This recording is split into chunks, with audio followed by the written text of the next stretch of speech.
children, and welcome to Mornings with Sly the Chief, Rocking J, checking into your neighborhood. And we say hello to all our folks, no matter where you are around the world. It is a delight to be with you yet another beautiful God-given morning. Oh, what a morning it is. Ooh. And as usual, you're looking so beautiful. I like when you get out of bed looking so beautiful. I see the real you before the other one comes on. You know I have to tease you early in the morning. I just love to see the natural you. Yes. I love you, unconditionally. Come on, but I'm just referring to, just getting out of bed looking at that beautiful lady. There are your beautiful children, whatever it is, that handsome young man, your son, your husband, you're looking at it natural. Wash your skin yet, nothing, everything. Oh, no showers or nothing yet, just natural the way God woke you up. Because he was the one who put you to sleep at nights and wake you up in the mornings. Because yet I can't find nobody to tell me how they dropped sleep last night or how they wake up this morning. A miracle. God is wonderful. Let's go give him his praises on this beautiful looking Wednesday morning.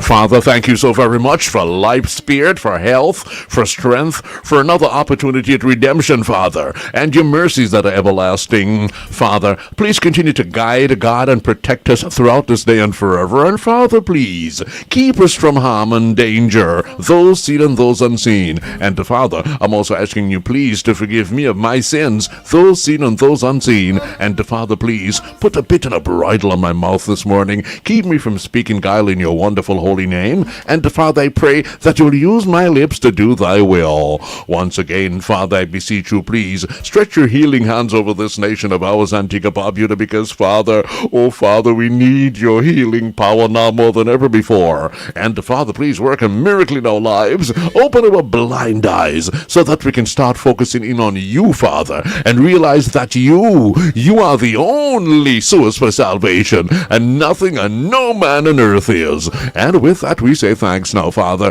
in your wonderful holy name, through your Son, Jesus Christ. Amen. Well, at your marks, children. Come on, at your marks. Get down there, at your marks. Now, get set. You set. And get ready for that explosion. Now, bye. Let's go, children. It is another morning of the Chief, yeah. Oh, and good morning to my neighbor. Yes, got to get that monkey off your shoulders. That's one thing in the morning you got to do, because you ride you all night, and the angels are there just beating him off. God's angels are there just beating him off, and they're at you, and they're just protecting you all the time. You see, that's why you need to have your MasterCard, because as soon as you step out in your own house, them in there after you. You left it right here. Nobody came into your house, but you wake up this morning and you just can't find that stuff. And them demons. Yes, that want your soul that don't belong to them. Don't let them get it. All right? Good. All right, well, let's give God his praises in song. Where's me Claudette? He gave us life. He gave us strength and so many other things. But most precious to me, he gave us all special talents. And for that, we want to give him thanks and praise, because with him, no matter what you do, he's always there to guide and protect you, as he promised. So I want to use my special talent to thank him.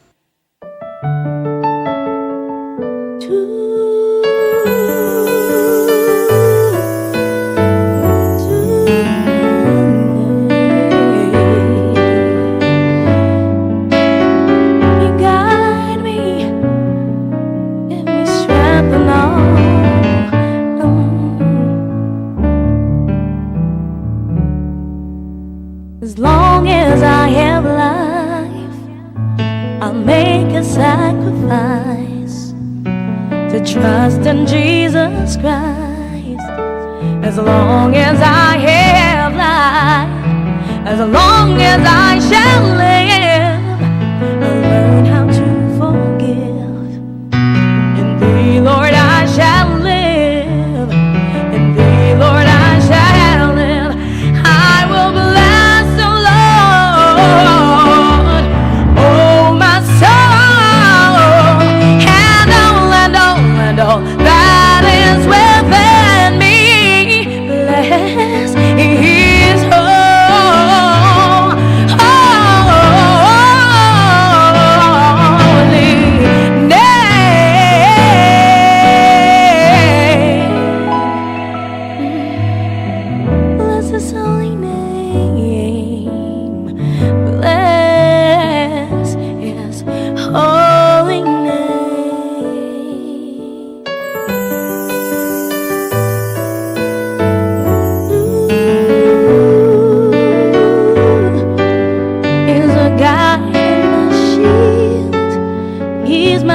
everything.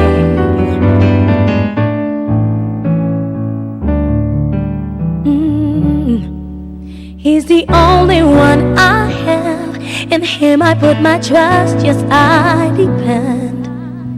He's my sword, my shield, my God, my ever-living conqueror. Well, he wake me up in the morning and he set me on my way. He's my strength, my strength, my strength, my guide. And that's what I gotta say. I will bless the Lord, oh my soul, and all that is within me. Bless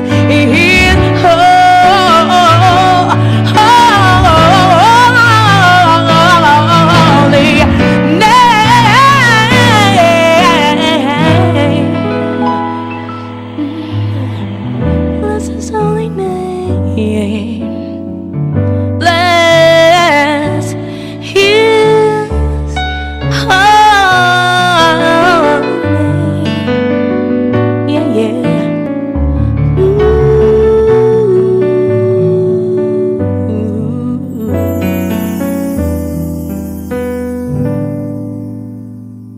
Holy name.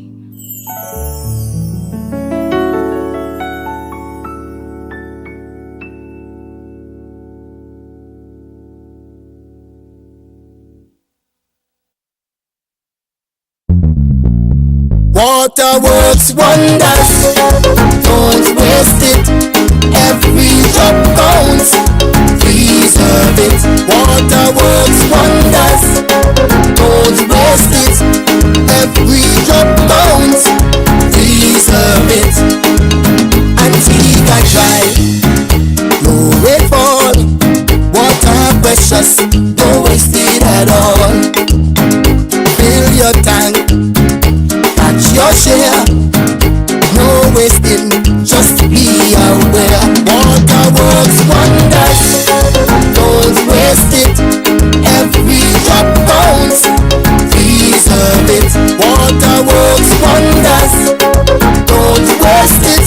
Lessen the amounts, preserve it. Water works wonders. Store it and save it. A timely message on water conservation from APUA. Water works wonders, don't waste it. This summer, iNet and TN Winter are giving away a brand new car. It's the iNet Hello Summer. Entering is easy. Download and use the iNet Smart Home app. Activate any 30-day all-in plan. Zero your postpaid bill, zero your iNet fiber bill, or purchase a face-off ticket, and you're in the draw. Every action gets you one step closer. The more you do, the more chances you have to drive away in a brand new Shanghai Unity iNet Hello Summer.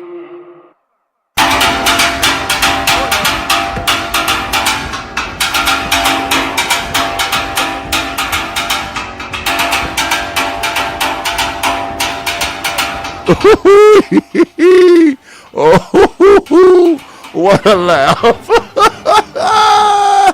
Oh, my dear cousin Ivy. Oh, dear mother Eileen. And too much sun down here, my dear girls. Look. Good morning, my baby. Good morning. Well, I'm going on vacation only for 5 days. You won't miss me too much. I want to hear you, doll. Is your baby? Oh, you're reporting what happened? No, I'm repeating. I mean, I'm here, and you know, that's the name of the person I heard on the other end of the phone. Good morning, my baby. What was the message?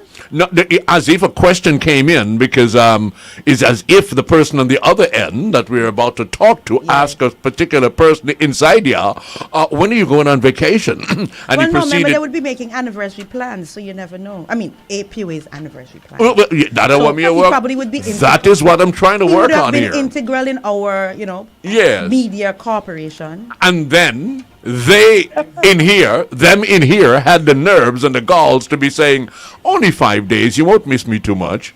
Oh, Away at all. Kuya. so sweet. Mother Eileen. Cousin Ivy, I hear that kind of sudden day. Oh, good morning. Top of the morning to you, Sly and Queen. How are you today? You hear how Morning, guilt Queen, sound? morning. Are you guys listening to guilt?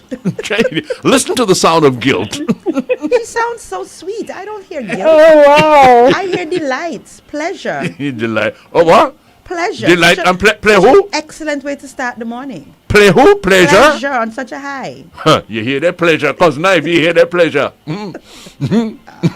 How things look. The one they had them. She lost her words like that. Guilt. What guilt? Cause knife, we thank you, girl. Things are looking okay so far for the morning, Sly. Okay. Yeah.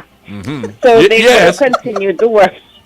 They would have continued working along St. Mary Street last night. I know yesterday Queen was asking how it looked, so I did do a quick drive-by. Some of the equipment, they're still parking along St. Mary Street during the daytime, but there's some spaces that one or two spots that are interrupted because their machinery is there. But for the most part, they're still parking along St. Mary Street. I could see portions of some of the pipe that were left for them to continue. And last night they continued again. I did take my fast to try to call Mr. Nicholas this morning, but I'm sure he is sleeping because he would have been up all night. So during the course of the day, I shall get an update from him for how night 2 went along. And I'm sure sorry? our Leslie will in Sly. You had an update Oh, yesterday. yes, I heard the gentleman. Yeah. Oh, yes, Yeah. and I'm he was sure here. He will find a way in. Oh, yes, Leslie. He was here this morning, and I He- congratulated him also. Oh, He- okay. There you go. See? He sounded very excited Oh, yes. He's working on on the that job. project. New technology on the job. Wow, good Yes. stuff. Yeah. So that's it. And that ties into, I know Queen mentioned about APU's anniversary. And one of the cool things when you work for an organization for APUA and other some agencies, most government, you're actually serving and you're actually a part of creating something historical.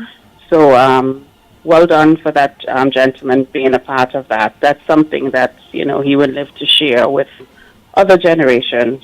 So I'm pleased with that. Yeah, he's Now, super excited. sorry? He's super Yeah, excited. I heard it, the Love it. excitement. Then still with water for this morning, I would like to report on just a few areas that are isolated because of broken main. A section of Orange Valley, that area was isolated yesterday because of a broken main, and also runaway. It is still pending. Yesterday when I spoke about lashings, I just could not remember runaway, the area runaway. And this is also impacting Dry Hill up to the Sandals parking lot. So they will be working on those two areas today in terms of for a restoration for those leaks. Outside of that, no major issues to report on from the water business unit. And when I speak of major, I'm speaking specifically about the production facilities, the general operational changes will still happen in terms of the areas that they're servicing, but there isn't anything major as a major disruption to report on for this morning. Please continue to report water faults to 211. Now I shall switch gears to electricity for today. A scheduled maintenance outage that will impact a section of Longford. That would be between 8:30 until 11:45 today. That is a notice coming from the electricity business unit. And again, the number to report electricity falls outside of the schedule. That number is 311. And then for our mobile center today, it will be in Posada Gardens, right out front, the former APUA head office, from 9 until 1 p.m. this afternoon. At the mobile center, you could pay any APUA bills, and you could also do your iNet top-ups there as well. And that will wrap up our update for this morning. Well, thank you very kindly for it. Thank you, You're Queen. All right. It's my pleasure. Always a pleasure. Please, Yes. what are we going to do when Omari's out? Oh, well, we'll do what we have to do. Yeah? Yes. Okay. Yeah. Just- Well, no problem. You When notice- Omari's you out, Pat notice- will be the engineer until Omari gets back. That jig you. You hear Pat name me jump up. How are ya? Don't do. What is it? We'll talk to you tomorrow morning, God's willing. Have a great day. Bye-bye. Bye, Queen. Take that. All right, bye-bye. Bye. Bye. Asking, how long will it be? Oh, only 5 days, dear. You won't miss me so much. How are you? Not very So, Madif then? in a 1 year, yes. Oh, all of a sudden, Madif. Well, I am not over there, so I can't hear. Oh, well, he's saying I won't say that I'm is deaf. not what I'm he just said. saying I can't As if hear. I'm a deaf person. I'm only half deaf, not fully deaf. Oh, so if you feel me fully deaf, oh, I tell you. Anyways, how was your night? Now, well, how was your rest? Do you rest well? My rest was beautiful. And why did you have to say it in that tone of voice? That is a Relaxing. I drifted off into nothingness for hours. And wow, nothingness. Very They yes. said it caused that kind of effect. Okay. Nothing. Yes, but I had a very good evening. I had a very good day. Okay. Among the things I did in the afternoon, I went to the Villa Primary School graduation. Oh, great stuff. Yes, it was 71 students. Wow. Yeah, I think it was the biggest class in a long, long while. And it was a pleasure to see the many parents celebrating their children. And all those graduates are now Morning, going darling. into. How are you? They're going into secondary now. Yes. Great. Results are here out next week, so they right in time. In here. Morning, darling. I have visitor on my end. Of the Oh, I studio. heard the darling. I knew it wasn't for me. So. Oh, really? Huh? Okay. Well, you will see who. Well, I know I'm a darling. Yeah. Who would I call darling in this neck of the woods? I'm kind of wondering. That had me kind of puzzled. Look up now. You would call that the darling? I mean, that is my brother. Yeah, I love him uttermostly. You know, Mike Weaver. But you're gonna call him a darling? Look. Oh, Lord of mercy. Oh, and he brought gifts. I know that he brought gifts. Oh, well, of course, that's a real man. You wouldn't bring none for me, my man, maybe. Will you bring gift for me for? I mean, I do appreciate that, yes. Yeah, but I so- notice these days you don't pass the radio station. You mean he has to come and say hello? No. Usually he'll pass the radio station and just keep going until I reach the water. Oh. But if you had me to contend with, wouldn't you want to come and say hello, Sly? Well, of course, I can appreciate all that. Yeah. But something making our pass the studio now. Because see if he pass next week. Make it both of that. But come with me 30 seconds. I have to do this very proud moment. Ashai Joseph, he was the valedictorian at Villa Primary School. Ashai, which yesterday. is surname Simon, did you say? Joseph. Oh, Joseph, okay. Yeah, Joseph. And I just wanted to pause at that time just to acknowledge him, but not only him, across all the schools that have had graduation. I don't know if there's any left after Villa. I think State College should be on, APCAS, Sir Alistair Francis campus. Oh, yes, you notice I stood at attention. You yes, notice. they should be having graduation shortly. But go ahead. I just want to acknowledge all of our valedictorians across the length and breadth of Antigua and Barbuda in this season. They have done well, and we often acknowledge our sports people, our this, our that, our that, our cultural icons and so on, which are very important. Good morning, Sir Unku in the Negro Hospital. Oh yes. Tap the trouble. Smart if you're smart. 2:30 this morning, me told 2:30 this morning, he on social media asked about breakfast. Can you imagine that? From his hospital bed. Trying to look insurance money. Give me a break, leisure. Be careful with my heart. I don't have much left, okay? Please. But I just want to acknowledge all of our valedictorians across the length and breadth of Antigua. And we look forward to seeing them continue to excel academically. All the best. Oh, yes. I also want to acknowledge Jeremiah Buckley, who was the Sportsman of the Year at Villa School. And Jeremiah? Yeah, Booker. Yeah, good name. And also Jada McIntosh.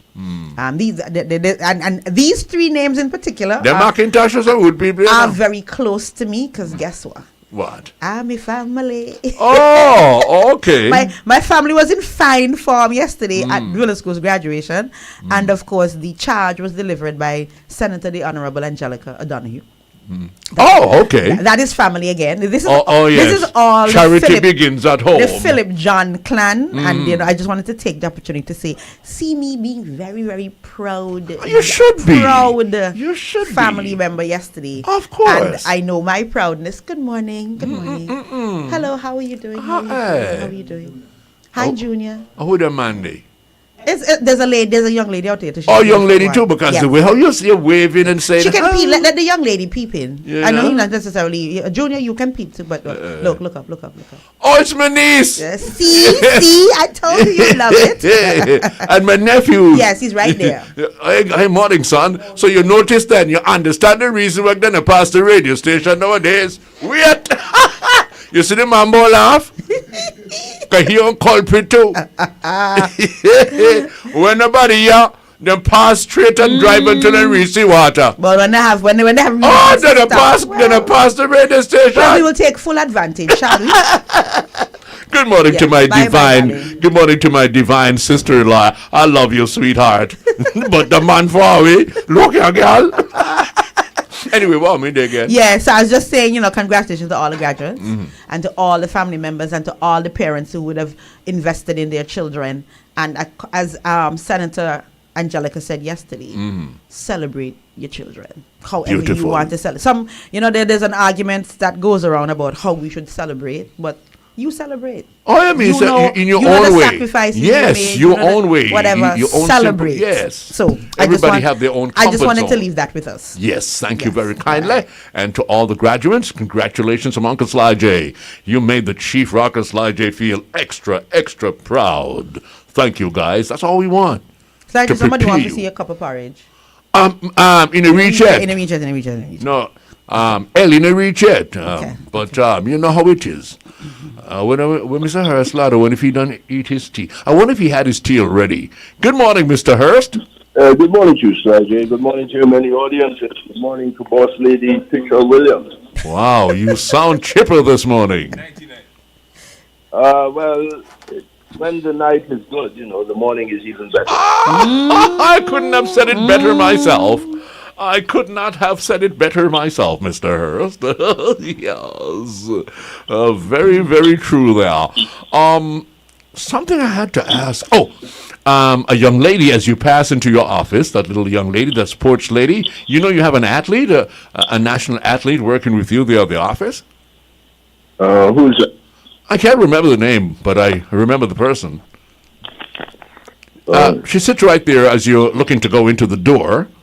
Right there. An athlete. My interest is in sports. Yeah, she's a very good athlete.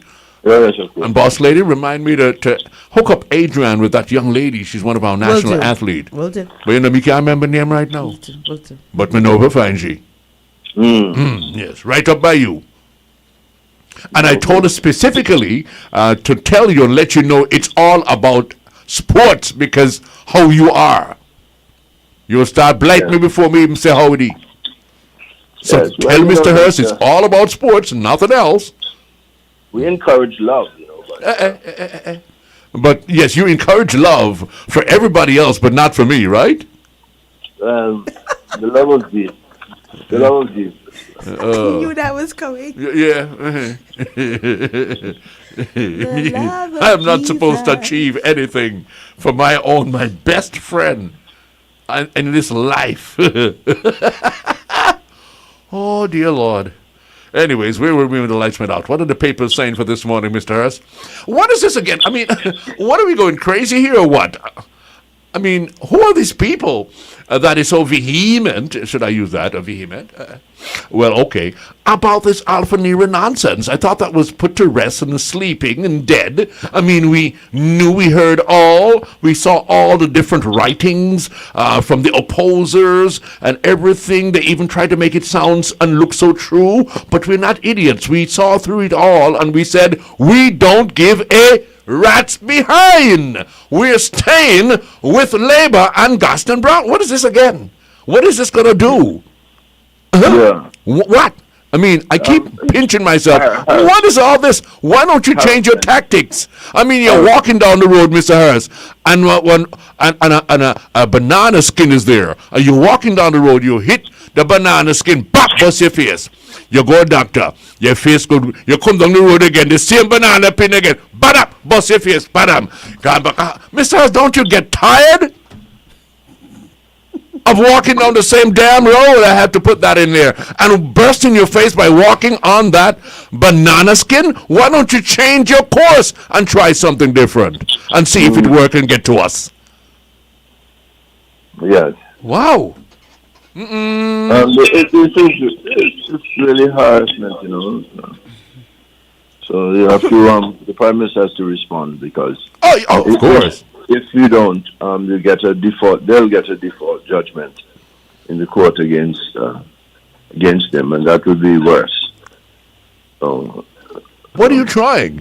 If it's all about getting our attention, that way won't get our attention in Antigua. If you really want to embarrass Gaston Brown, if you really want to get rid of Gaston Brown, come with the facts and the figures. right. Don't, put up all kind of nonsense and expect that to go through to us. That is not going to get to us. Try a different tactic. My goodness, don't you see every time you come up with something you lose, I'll tell you how, okay? Yeah. I mean, anybody look at my face and tell me like I went and tell me just the other day.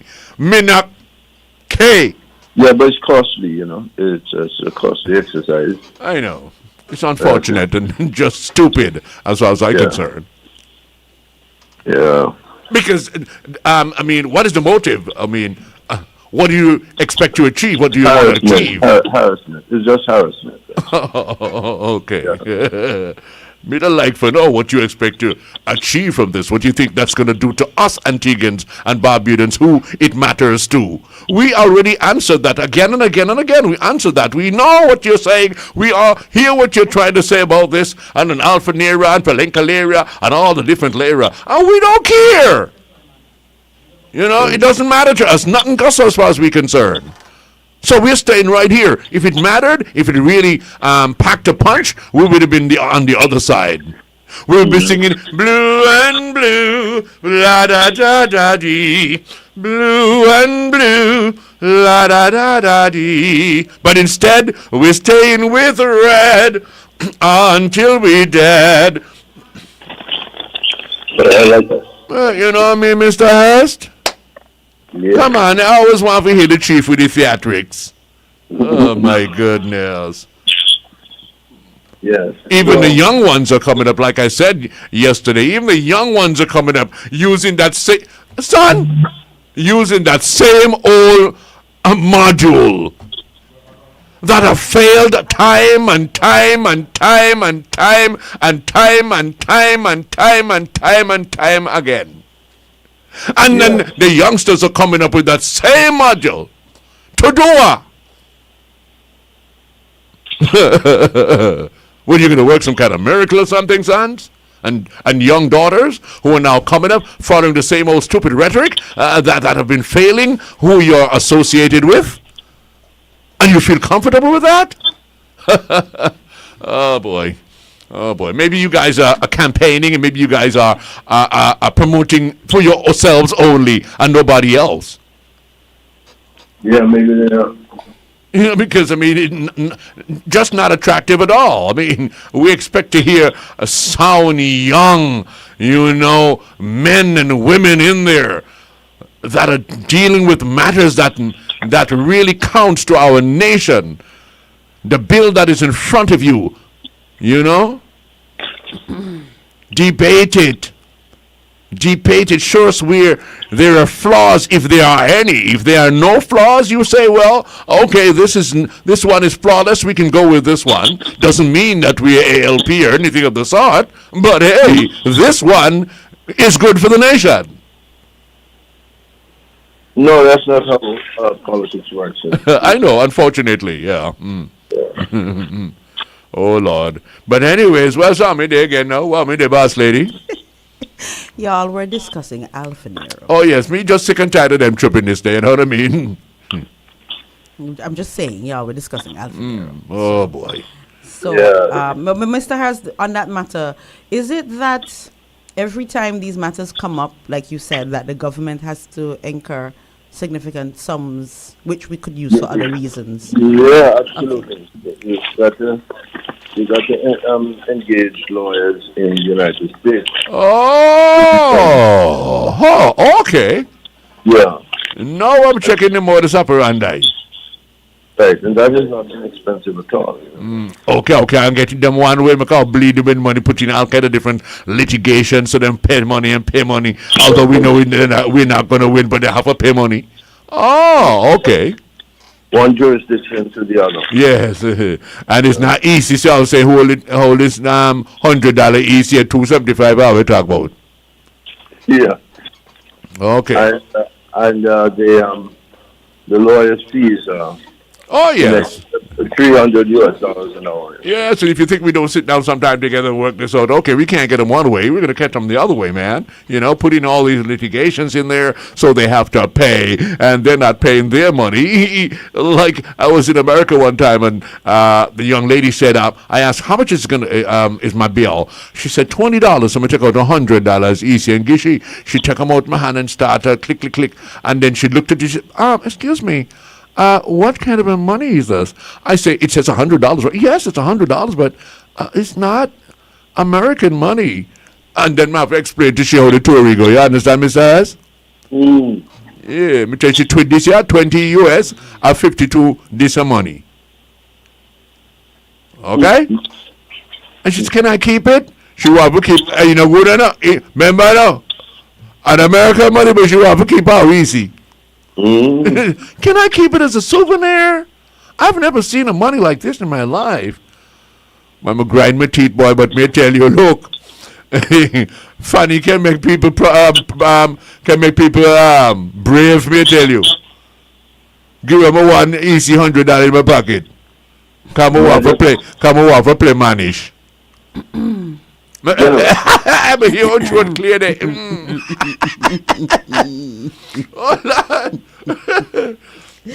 Lord. No, sometimes I'm telling you, these things happen. Ask men out there; they'll tell you. I've heard stories of men who, you know, just went to have maybe just one drink. I just hang out for a couple of minutes.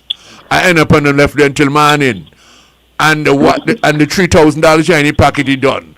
Because what? One beautiful, gorgeous young lady that everybody eyes are on is in there. His eyes are on that too, and everybody's trying to impress it. Everybody, all the men there are trying to out-impress each other. So next thing the barman just there feed, he don't peep the card long time and Mr. Hurst. Cause he know all them left in your broke because of that one girl. Human beauty. Yeah. I tell you. Yeah. No, Dora Manala, Dora come on you. Well, Mr. Hurst would you hear what Dora say? No, Dora said she don't take out the pork for good do fishy sauce. You take out piece of a goat meat and do like a goat water too now. But it's how she want, not goat meat, not But goat nigga water. have to come look. Suppose people like me go to her yard. I mean, you know, you can't give me sauce. At least you have like a goat water when slide you come here like a goat water. And you know what is delicious too? And I want to stray from where we are. But since I just diverted there, you know what is also good too? A nice rack of beef ribs. Ooh. You have always have hog ribs. You can have beef fry ribs. It don't taste the same. Eh? It does not taste It depends. And you know, get the devilish taste now. Beef ribs is beef ribs, and then pork ribs is pork ribs. Yes, but I love my beef ribs. Oh, delicious. If you know how to do it and you have your style of doing it, it's delicious. And my cousin up there in Miami, he has a way of doing it, Mr. Simon. Oh, he has a way of doing it that I just love. He turned me on to that. Vernon Springer. That's my brother there. Anyway, I can't get back to the subject at hand here now. What was the subject? Me don't even know where he be again. Y'all like to always let me disturb the place, you know. Listen, Mr. Harris, I'm going to move the subject along a little bit. Yes, St. ma'am. Peter MP lashes out at Jimby Bay over indiscriminate dumping. In a strongly worded social media post, Minister of Social and Urban Transformation and Member of Parliament for St. Peter, Rodden Turner, expressed frustration over what he said were repeated incidents of waste, namely cigars and seaweed, being discarded near the community despite numerous complaints. The continued dumping of waste in and around our community, despite repeated complaints, is disgraceful, disrespectful, and completely unacceptable. Continuing. Okay. Turner ended his statement with a clear warning that the community would no longer accept the practice. No more. We are not your garbage bin, and we will no longer tolerate this shameful practice any longer. No sooner the resort was called out, Jimby Bay's management responded via a statement saying, outlining that it had held the discussions with St. Peter MP, Rodden Turner, and that immediate steps were being taken to remove the dumped items. Sounds great. The contractor responsible has been directed to remove the seaweed without delay, and we are enhancing further oversight measures to ensure full compliance with environmental requirements going forward. The resort also pledged to tighten oversight that will ensure strict compliance in the manner in which waste is disposed, all part of maintaining positive relations with neighboring communities. Mr. Hurst, Yeah. any Jimmy Bay is a good corporate citizen. Always has been. And maybe Turner felt that it was necessary to make it public. But generally, you call them on the telephone and you get action immediately. They're not broke, and so they're not attempting to cut corners in order to save pennies or anything else. So. And one of the things, Mr. Hurst, that came to my mind first, because I'm the kind of person, before I go for sorry, I want to, dissect everything. I wonder if the folks of Jumby Bay know that whosoever is doing the work for them is dumping it in Param. Right. Well, they probably don't know. But we just get this job and look, we dump this here quick, in there Param me quick. We can go over quick and come and dump ya, go over quick and dump ya, a Param out in about Libya. That kind of, I had to look through all that in my mind first. I have a question.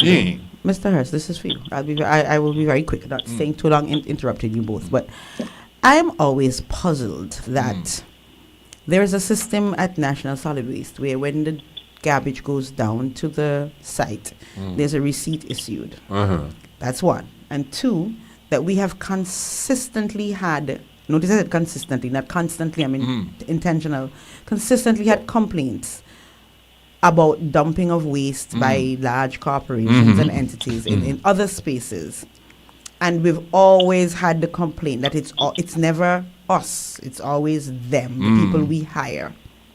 How challenging can it be for us to put a system in place where the people who dumped our waste have to provide proof that they have disposed of the waste in the manner that they should as part of the process of payment? I am not casting any aspersions to Jimby Bay. We know they're a great corporate citizen, but I'm looking at the bigger picture where love where you live is for all of us, and we know that you have to trust but verify.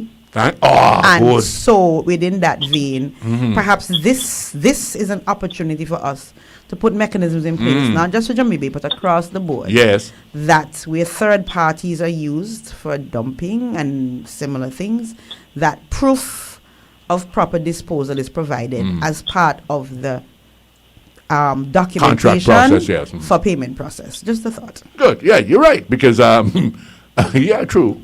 Don't take it for granted. Well, he should be a responsible person, knowing that he should love where he lives. So why should I have to really tell him not to dump, and to mess up where he should love, because that's where he lives? No, make sure that you confirm that Igakama cooks. Well, the people who do the illegal dumping are usually private contractors. And by shortening the drive, of course, we can do not 3-4 only saves trips. yours, but when you get down to the dump, you have to pay a small sum. Right. And Which you they want to- incorporate into your fees. Yeah, which they intend to. So what they usually insist on is being paid before they leave the premises with the dumping. Material to be dumped. Okay. Yeah, you have to pay them first, because if you finish the job and then go back with the expectation of receiving payment, they may begin to give a little trouble, you know. So while you can still return the material right where you got it in the first place, they are demanding that they get paid. They are And it's demanding. reasonable. Yeah, it's reasonable.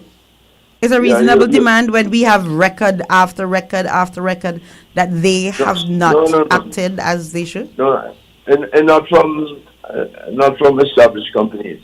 You get that kind of thing from people who are contracted to move waste from, say, a household. You know, and Mr. Harris, no, Mr. Harris, I have to agree with you. We've had instances where down at Royals, for example, there was a huge dump and an established medical facility was recognized as where that waste was coming from. That happened maybe about 2 years ago.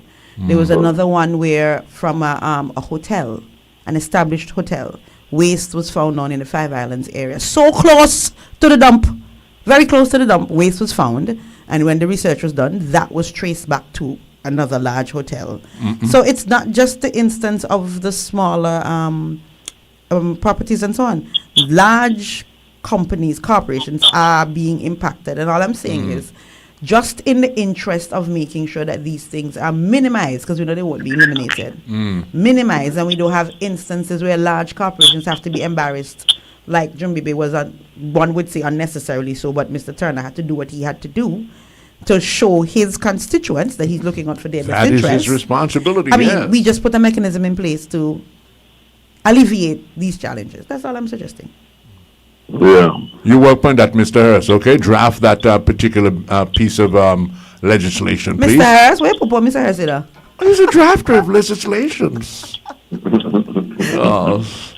Yeah. No, serious thing. I mean, hey, okay, I had this rubbish to move off my compound. But you can sign here that a cooks you carry them. And I want proof that a cooks you carry them. Else me not pay you. I want to tell you that I'm the third person to have served as Chief of Staff to a Prime Minister. The first person to have served as Chief of Staff to be given that title was Asad Michael.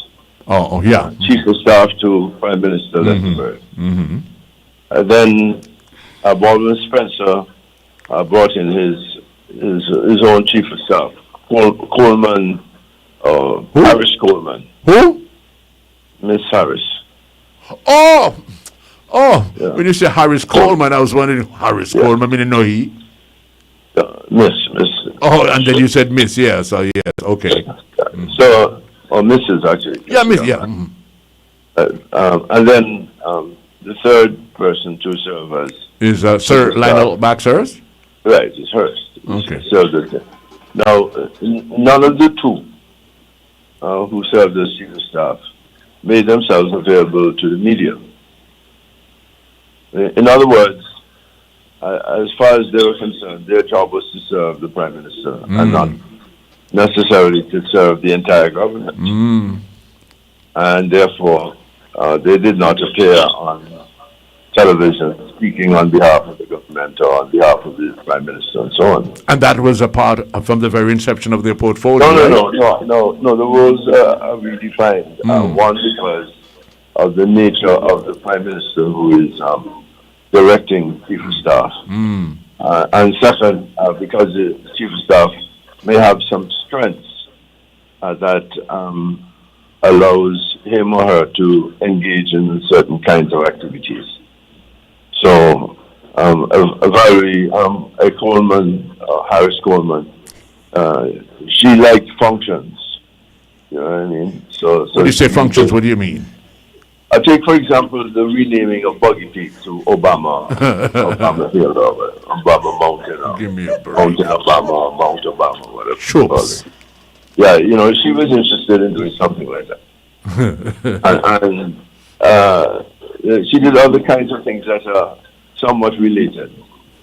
You know, Asset Vital, on the other hand, as chief of staff, he was interested in furthering business within the Lester Bird administration. So there are times when people came to see the Honorable Lester Bird in relation to some business, and he would say, he'd have an initial discussion with him, and then he'd say, from now on, you can communicate with us with my chief of staff.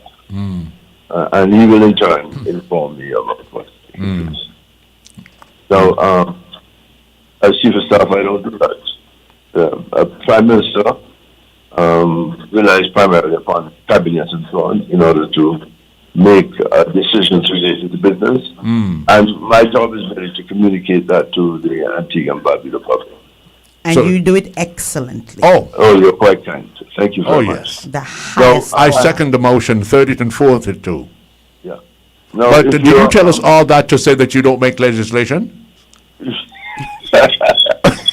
I'm saying that you want to expand further the role of chief of staff. So I'm just warning you, that this particular concern will bring to the attention of Mr. Ron Turner, for example. Yes. Or the Minister of Health. You know, because the operation of the dump falls under the Minister of Health. Right? TBH and National Solid Waste and so on fall under the Ministry of Health. So I would bring it to the attention of the Ministry of Health. And if he wants to take some amendments to the Parliament to ensure that the law is carried out, the mandate of the law is carried out, then it will be his decision. But please don't ask the chief of staff to ensure that it becomes legislation. We don't think we're not robbing you. I think you have to get an extra revenue and rob you. Don't worry. Well, we don't do that around here. By the way, you know, someone asked me about the chief of staff thing yesterday, and I was explaining to them that it's a term borrowed from the military. You know, most generals in the military, they have a so-called chief of staff, and that chief of staff will follow the general around when he is inspecting the troops, inspecting the weaponry, and so on. And he will get proposals, recommendations, and so on from the people who are responsible, the majors, the lieutenants, and so on, captain, and so on. But the general is not carrying around a notebook. The chief of staff is following him around. And when the proposals are made, the general looks to the chief of staff, who in turn makes a note of it, so that if a deadline is set, for example, chief of staff will ensure that the general remembers to act on this particular proposal before such and such a time. And there are many instances when the general, he himself, is startled by what is before him and would reach out and resort to his chief of staff. What do you think we should do with this? What would you do if it was in your hands? And then the chief of staff would say, blah, blah, blah, that's what we do. Legislation, you're right there. Right. So you're quite right that there might be times when the Prime Minister will say, you know, what are your options? For example, you know, we have we've spent considerable time outside Antigua as a diplomat, and as a consequence, when a matter arises that would involve our diplomacy, the Prime Minister will turn to me and ask but that's not necessarily as a result of my role as chief of staff, but because I'm present. I know. Yeah. Are I'm you up aware there? of Are you up my- there? You're libum. Right. You understand the runnings up there. What you think I should do? Right. So we do that all the time. All right, sir. Well, thank you very kindly. So we understand the role of the chief of staff, or the role that you decide to take as the chief of staff. Well, I'm assistant commissioner of police. I assist the commissioner, Yes. you know, and whatever else duty he wants me to perform, I do. You know? But I can't. Yeah. I deal directly with the commissioner. Yes, of course. Okay. I wonder if he eat any day meat yesterday. What? I wonder if he eat any day meat yesterday. Oh, he was in Barbuda? Oh, he go over yesterday. Oh, what happened? You didn't. You caught up with him later Well, in the no, day? my other officers went with him Oh, okay. that are involved in what he went for, that I can't divulge. That is for my younger brother, who is superintendent of police. He handles any mounting for the foes. Not because I outrank him. That of his duty. We not go into that. So we have to find him and ask him? Yes. I'll let Mr. Hurst ask him and come on and tell us. Superintendent Frankie Thomas. Sly, Mr. Hurst, the Rotary Club of Antigua has reaffirmed its commitment to education and youth development through the presentation of a check valued at $10,000 to the University of Five Islands campus as Great. part of the club's scholarship program and its ongoing partnership with the institution.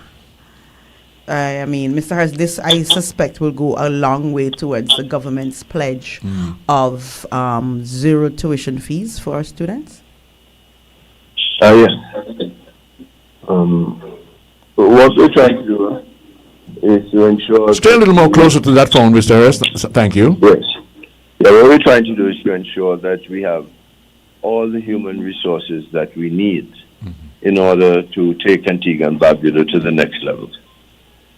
And that means that all the training that can be had from the University of the West Indies will be offered here in Antigua. And now there's some training that we're not equipped to provide at UE. And as a consequence, those persons will go abroad. But yes, take the forensic sciences, for example. We usually send our police and our some military guys and others from branches of law enforcement. We send them to Quantico in Virginia, where the FBI has a school there for training folks in forensic sciences. Or some of our military have gone to Sandhurst in the UK, where military training is at its finest. One of mine's up there right now. Yeah. So we want to develop as much as we possibly can the necessary skills training here in Antigua and Barbuda. But where we are deficient, we look abroad to those places and those countries that can help us. By the way, we get a lot of help from China. Our farmers, for example, you see, China has to feed 1 billion, 400 million Every time you people hit China, huh? 3 meals a day. 1 billion, 400 million people have to eat 3 meals a day. Right. So how they grow their food, is something of a miracle. Because they're growing enough food that everybody in China can have those 3 meals every day. And so there are some techniques which they're teaching our farmers so that our farmers can produce the same level of food supply for a population of 100,000.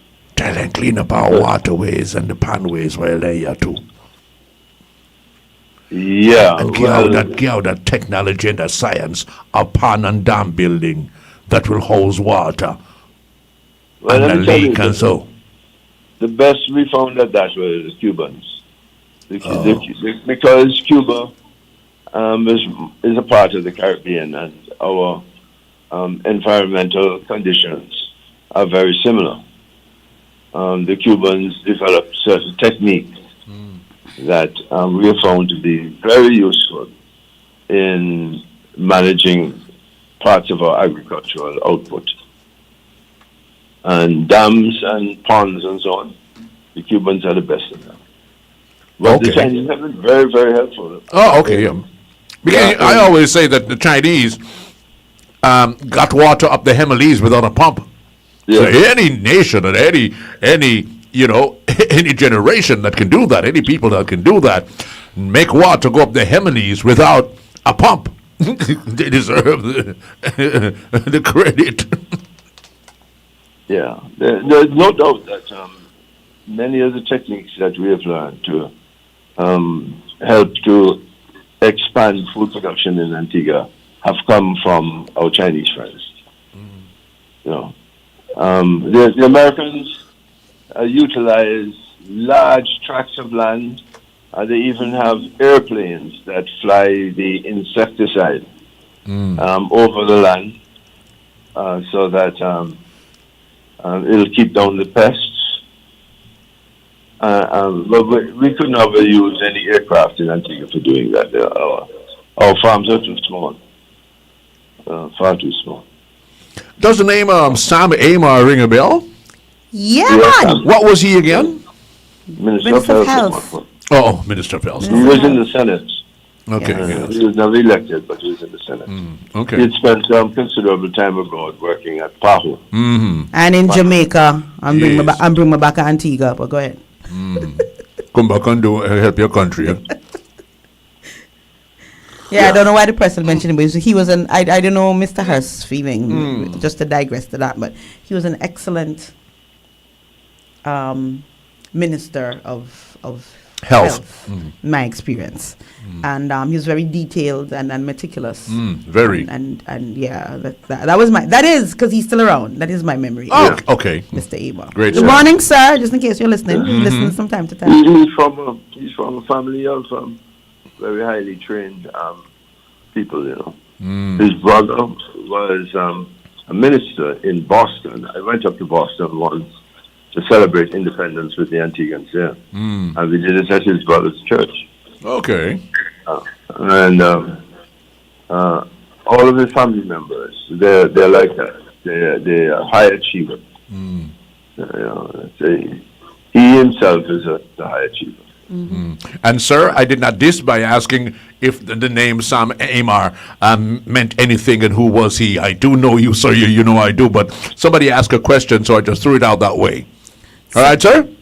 And permit me, to go back to Mr. Hurst's commentary on China, just to add one thing, because I went to I went to Gansu. Mr. Hurst, you've been to Gansu? Yeah, I know, I remember. Yes, I went to Gansu. Yes, and that's a desert. That's mainly a desert province, and I was amazed. Because Mr. Hurst mentioned about the technology of China and so on, especially now that we have a very, very dry season in Antigua and Barbuda. I was amazed when I was there at how much they were able to produce, like Mr. Hurst said, to feed. The fact that it was a desert area did not limit their capacity to produce. You could see it was desert. You could see you're in a mist. You could see it was desertification. But the food and it looked green and nice though and healthy. And, they employed various technologies and methodologies. So I never saw water, but it was there. Oh yes. Yeah, I mean, so I mentioned that so that folks understand that I guess when Mr. Hurst speaks of this area, it's not just that we're saying that the Chinese are coming to do, but they have tremendous technological experience and survival. I want to add survival experience. Just in case anything, we can resort to that. Well, no, I'm hoping that as they're here, our farmers will accept the transfer. Oh, yeah. Because a lot of our farmers, to Mr. Hurst, have gone to China. I think we've gone well over 100. Yeah. Right. So I'm hoping that as we visit them and as they work with us, that we accept the transfer of technology. And another layer, because those who have come to Antigua, they have actually looked at some of our techniques some of the things that we do, and are incorporating our talking about, traditional methodologies into how they grow things in Antigua. Not just, so I'm hoping that we are taking the knowledge And listeners, and localizing it and making what we produce even and better. let me tell you also, and anybody come up with the pangranate, just pangrana, I'll call it, right? Pangrana. Pangrana, I'm a want two. That's what I mean. When I was over there, I fell in love with the size. I was just getting at that. I fell in love with that. So bring to give me. Me no. I mean, even here in Antigua, I see some bananas. Just what that? It's a banana. A banana. So if a banana looks so, how the planting and the buggerment look? Interestingly, though, just before I will go back to Mr. Harris, when I was in China, I didn't get planting. I didn't get any planting. We searched. I know you didn't need to go because the bananas are so large. You didn't need to go to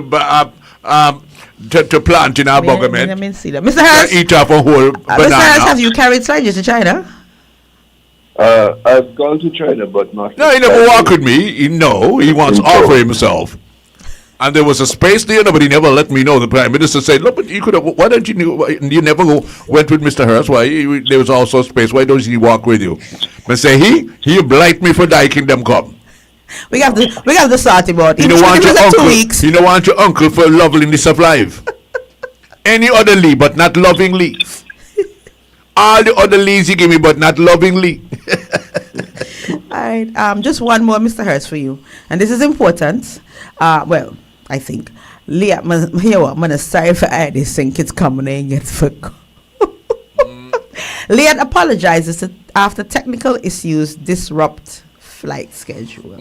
Antigua-based regional airline Liat Air has issued a public apology to passengers, partners, and stakeholders following significant disruption to its flight schedule over the past 2 days. You hear the news story start? The airline stressed the decision to temporarily remove affected aircraft from operations was guided by its commitment to maintaining the highest safety standard. Okay. According to the airline, operational teams are working around the clock to accommodate affected passengers by placing them on the next available Liat Air flights, partner airlines, or other available services. The airline has acknowledged the inconvenience caused to travelers and thank customers and industry partners for their patience, understanding, and continued support during the disruption. Liat Airline affirms its commitment to restoring reliable service across its regional network while ensuring that safety remains its highest priority. Of course, and that should always be your first priority. From safety from A to Z, from 1 to a trillion. Because I say 1 to 100 now. A very good record, an exceedingly good record. But you guys notice how the story started? Now, if it was... You think it? No, I mean, insignificant, you might say, but I'm the kind of person that always listens, to Antigua-based. Thank you. If it means something brilliant and exciting, it would have been Liat something or the other. And Antigua wouldn't be mentioned. So let us be careful as we walk out there, okay? Oh, Daddy, I'm Mr. Hurst's daughter. I'm Mr. Hurst's son. Call the name the way you call Mr. Hurst's name for. Mr. Hurst in anything? All right, you got the gist of the story. You got the moral of the story. Thank you. I'm very sensitive at times. So I recall the chairman of the United Progressive Party saying to the Antigua and Barbuda people that 4 owners of Liat couldn't keep that airline in the air, but Antigua is so big and boastful that it is going to champion the renewal of Liat and to make Liat fly again. What haughtiness, she said. Now, it's going now on almost 7 years, and Liat is still in the air. I wonder what does the chairman of the UCP have to say. Chops. It sounded like what's her name?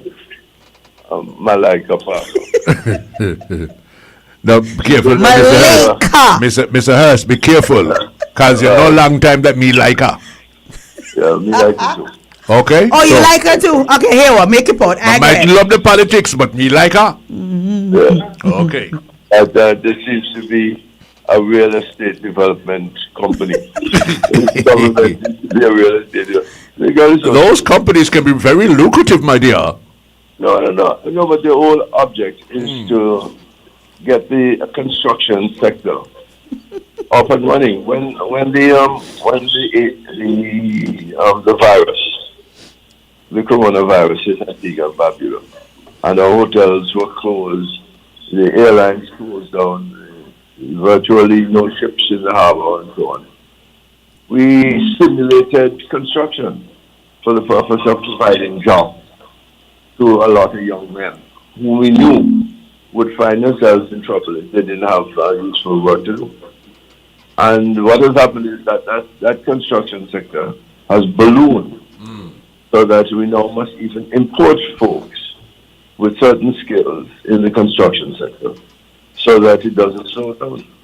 And instead of applauding the government for what was intelligent, wise, and meaningful, she was looking for something to downhouse the government. Why would a government that care about its people want to make sure that the construction sector in its country is booming so people can have homes to live in, they don't have to pay rent anymore and all that kind of stuff and have their own properties? Why would a country that and a government that really cares about its people would do something like that? Huh? Don't help them. Let them do it on their own. To hell with them. What you making it easy for them to own homes for? Hey, you're a government. You don't need to do that. You don't have to do that. You shouldn't do that. And to tell me, you have a chairman that of a party that is saying that, look, all the governments, not even a trial, and the people and the pilots and all those people that work at LIAT listen to that. She don't even give up about you all. Didn't you all hear that? She don't give up about you all. No. No, at least one government is willing to fight for you, and you're fighting that one government. And listening to somebody who say, look at it, I don't know. The word the idiot not that dead. He wanna go try for the kill why they done that know. What is this your child? And now read them kind of sudden day. And then we had a trade union negotiating on behalf of workers that had as its primary object the politics of Antigua and Barbuda rather than the well-being of those workers. You would tell me 5 hours own this company and the company mashed down and the people never pay me one must pay. All for all 5. I want it, me hear you tal. I don't really want people to talk some kind of English and language and all that around here. 5 people in a company, 5. Right? Let's put it that way. I'm just saying, using a number. 5 people in a company. Now the company goes down, and now a union that sits in one of the countries is saying that this country is going to pay all for everybody.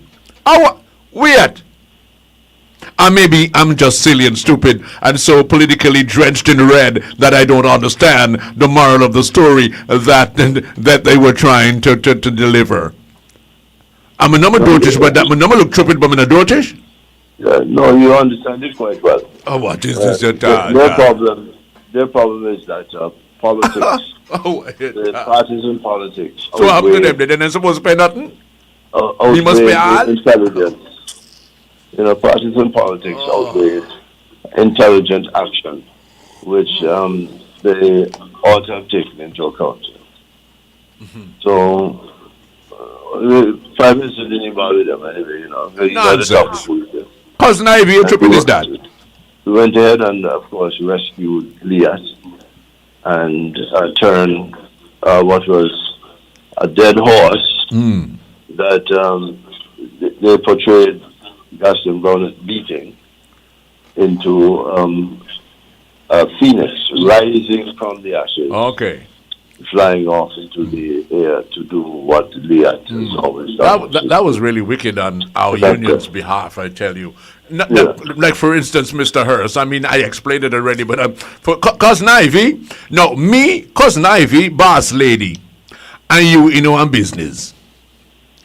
And the business drop down. And we want Cousin Ivy to pay all. What happened to me, boss lady and Mr. Hurst? That them are supposed to pay that one. My Cousin Ivy must pay all. I catch and fooling. Oh, what me here? The Cousin Ivy here, then kind of something. They walk out 5 for fool you half down there. Let me tell you how we really got that away with the Leah story. You catch and fooling. All are we in there. And the sub mash up. And they want you alone for pay. So me no pay nothing, the boss lady no pay nothing, and Mr. Hurst no pay nothing. How want me here yet all? And now how a union in Antigua fight for Antigua pay everything. According to Claudette, not you, na. Listen to what me hear you again. Just because they want to win government. Oh, yeah, mama. Oh, yeah. The people seem to that kind of foolishness, and as a consequence, delivered resounding success to the Antigua and Barbuda Labour Party on April 30th of this year. Clear indication that the Gaston Brown administration has the thumbs up. That's right. We said goodbye to fellows like Bowen and Trugy. And Jokey side. Had an opportunity to live there forever and ever and ever. Amen. And go papi show yourself. What kind of Simon that? You could have lived over there forever and ever and ever and ever. Amen. Gentlemen, it's about that time. Let me tell you. Let's wrap it up, Mr. Hurst. I got to run here now. And I know you got to run too. Yes, I want to thank you very kindly for having me. No, let us do. No. Hold on, Mr. Hold on. No, we want to thank you for taking time from your busy schedule to be with us here in the mornings. Indeed. And we greatly appreciate you. And the 1 million folks that listen to us in the mornings, let us take it to 1,500,000. No, I'm just talking to the folks out there too. Another 500,000 on the million would be just nice. But as I was saying, they all say thank you in the mornings to Mr. Hurst. For all your deliverance. Deliverance? That can't work with us. Deliberations. Deliberations. Deliverance. You always try to carry Mr. Hurst back there. Yes, amen. And I'm glad that you got it. Somebody got some spirituality in them. Mr. S, we'll talk to you later, sir. All right, have a nice day. Okay.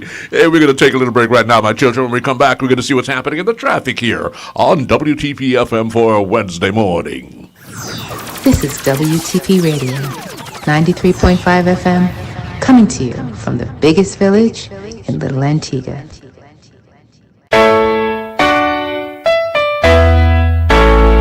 Every natural illness has a natural cure. So get a natural treatment from the Natural Health Store. Where? Veggie World, Veggie World, Veggie World, Veggie World. Your family health needs. Veggie World, Veggie World, Veggie World, Veggie World. Your #1 health food store. Contact us today, 562-4437, located on Upper Redcliffe Street, St. John, Antigua.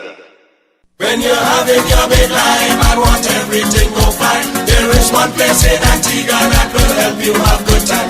Grab all liquors, Nelson's Dockyard and that clubs, cause you will see they've got everything for occasion, lime and even party. Only very best in liquors for much less than you expect. Come to Bravo Liquors, holding there's some time to show to get. Rum and scotch and vodkas, even wines and cigarettes. Cigars, juices, bars and liquors that we have finished yet. Bobby flavor, soda, soft drinks, coolers, quicksans, even scotch. Bravo Liquors in Antigua is where you find it at. Bravo Liquors, Bravo Liquors, Bravo Liquors, Bravo Liquors, Bravo Liquors, Bravo Liquors. For 49 years, State Insurance has been more than a promise. It's been a partnership you can rely on, supporting you as you build, operate, and grow your business, allowing you to focus on what matters most. And as you go about your daily routine, State is right there with you, State Insurance Company Limited. 49 years of protection and partnership, so you can live in a better state of mind. Ladies, Movie Day is here.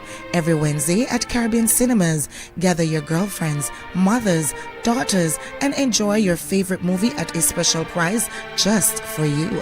Treat yourself to a midweek movie day filled with laughter, fun, and unforgettable moments. Don't miss out on this exclusive offer. For movies and schedules, visit CaribbeanCinemas.com. See you at the movies. Are you ready? Last year, we had a party, but this year, we are back for an encore performance. Are you ready? No. It's the Long Bay Lager Caribbean Melting Pot. Thursday, July 30th, 8 p.m. sharp. Carnival City comes alive. Showtime in 5, so let we start it. With the undisputed king of soca, Marshall Montano. Alongside the soca general, Skinny Fabulous. From Grenada, bringing pure jab energy, Muddy. Antigua's reigning soca monarch, Tian Winter. And the carnival baby herself, Tizzy. Straight out of Dominica, Triple K International. Listen out for a heavy supporting cast. This year is the most epic ultimate encore performance. Early bird tickets are only $100. House of Rhythm, $350. Limited offer. Tickets available on the ticketing app and select ticket outlets island-wide. Feel the rhythm of the Caribbean. Catch the encore performance. Let it go!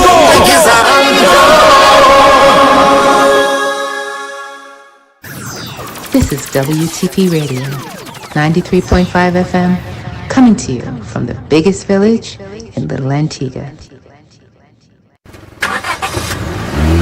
Keep your eyes on the road. Keep your mind on driving. Keep your hands on the wheel, as one distraction can steal your reaction. Look out for pedestrians, joggers, and cyclists. Look left, look right. Be aware of vehicles. Drive safe. Drive smart. This is a message from the Antigua and Barbuda Transport Board. For more safety messages, stay tuned or call us at 484-4600 or check us out on Facebook at Antigua and Barbuda Transport Board and on Instagram at transport.board.anu1. And if I drive on the right, and I go on like the right, you better keep on the left, cause the left is the right. Cause when traffic back up and things get tight, me I keep on the left, me nah go right.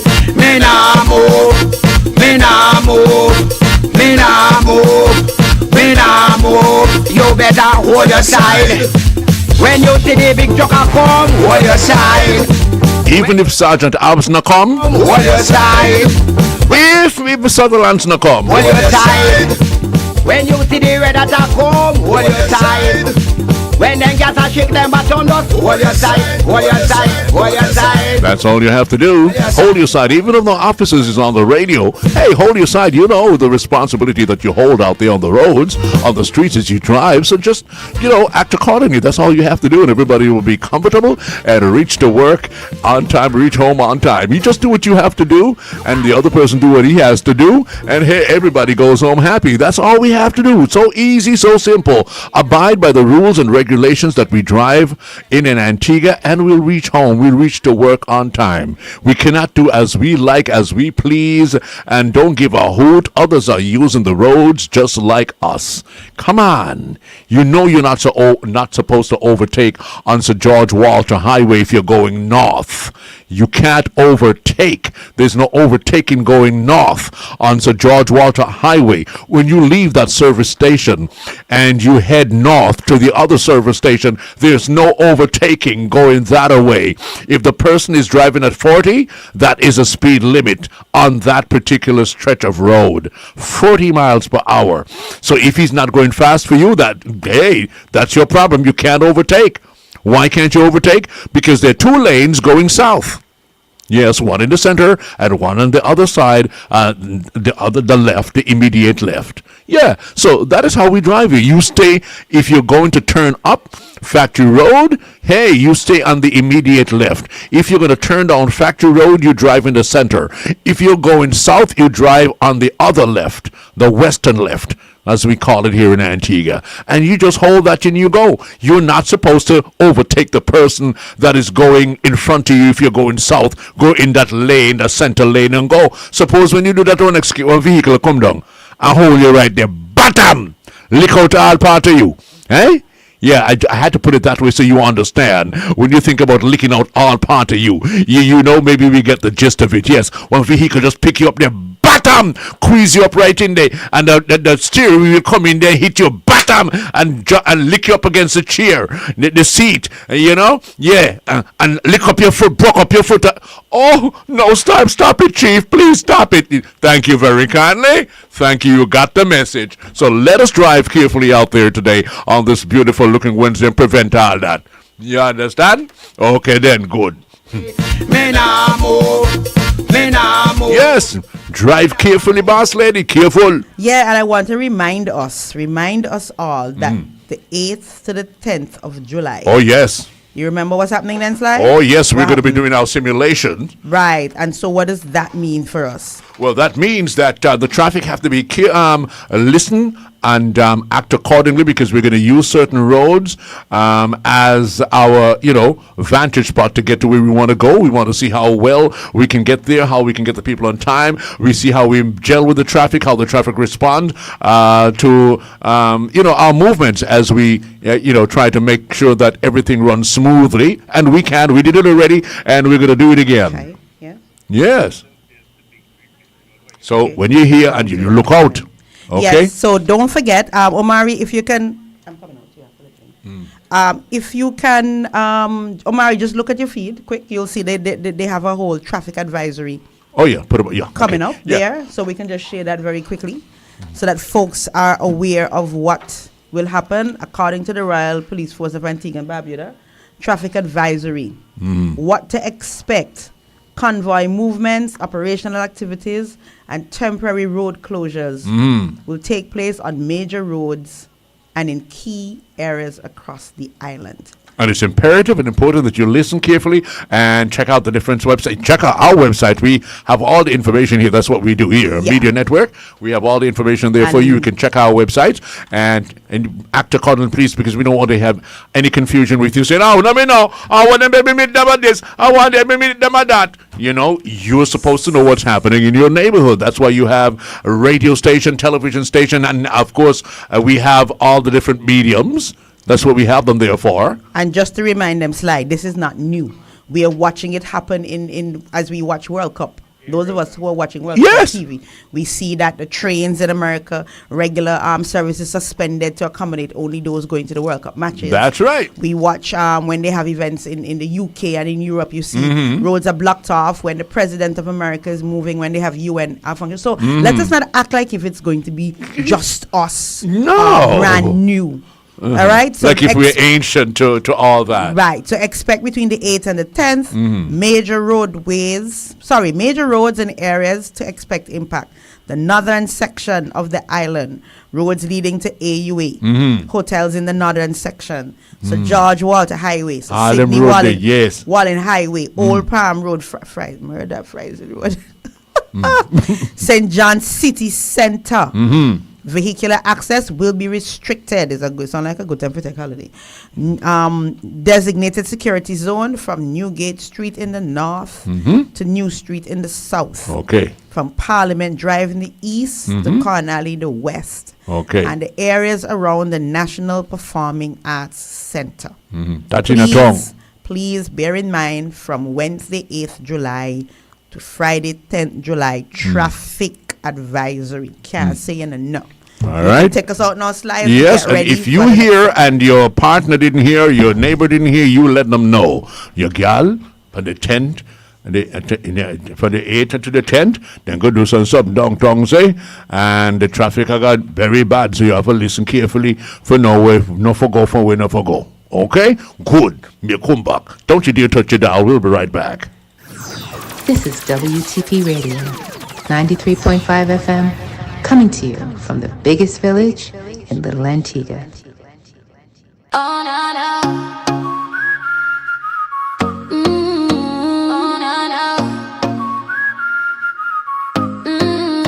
Paradiso water, fresh for the vibe. Ozonated pure, keep you cool inside. From Antigua to Barbuda, the island choice. Best price, best taste, hear the people rejoice. When the sun come hot and the road get long, Paradise of water keep you moving strong. Crystal clear, clean and right, refreshing every sip, day or night. Twin Island style, let the good times roll. Pure water blessing everybody and soul. Cool, clean, crisp, that's the way you go. Paradise of water make the whole place glow. Paradise of water, fresh for the vibe. Ozonated pure, keep you cool inside. From Antigua to Barbuda, the island choice. Best price, best taste, hear the people rejoice. Oh, oh. Pool party, beach day, road trip too. Paradise of water coming through for you. Premium quality, island fresh and clean. The number one water in the Caribbean scene. Paradiso, Paradiso, drink and feel alright. Pure island water shining day and night. Paradiso water, taste the difference now. Best price, best taste, they love it somehow. For 49 years, state insurance has been more than a promise. It's been a partnership you can rely on, supporting you as you build, operate, and grow your business, allowing you to focus on what matters most. And as you go about your daily routine, State is right there with you. State Insurance Company Limited. 49 years of protection and partnership, so you can live in a better state of mind.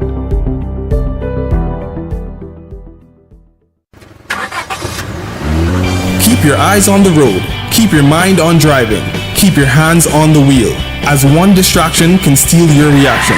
Look out for pedestrians, joggers, and cyclists. Look left, look right. Be aware of vehicles. Drive safe. Drive smart. This is a message from the Antigua and Barbuda Transport Board.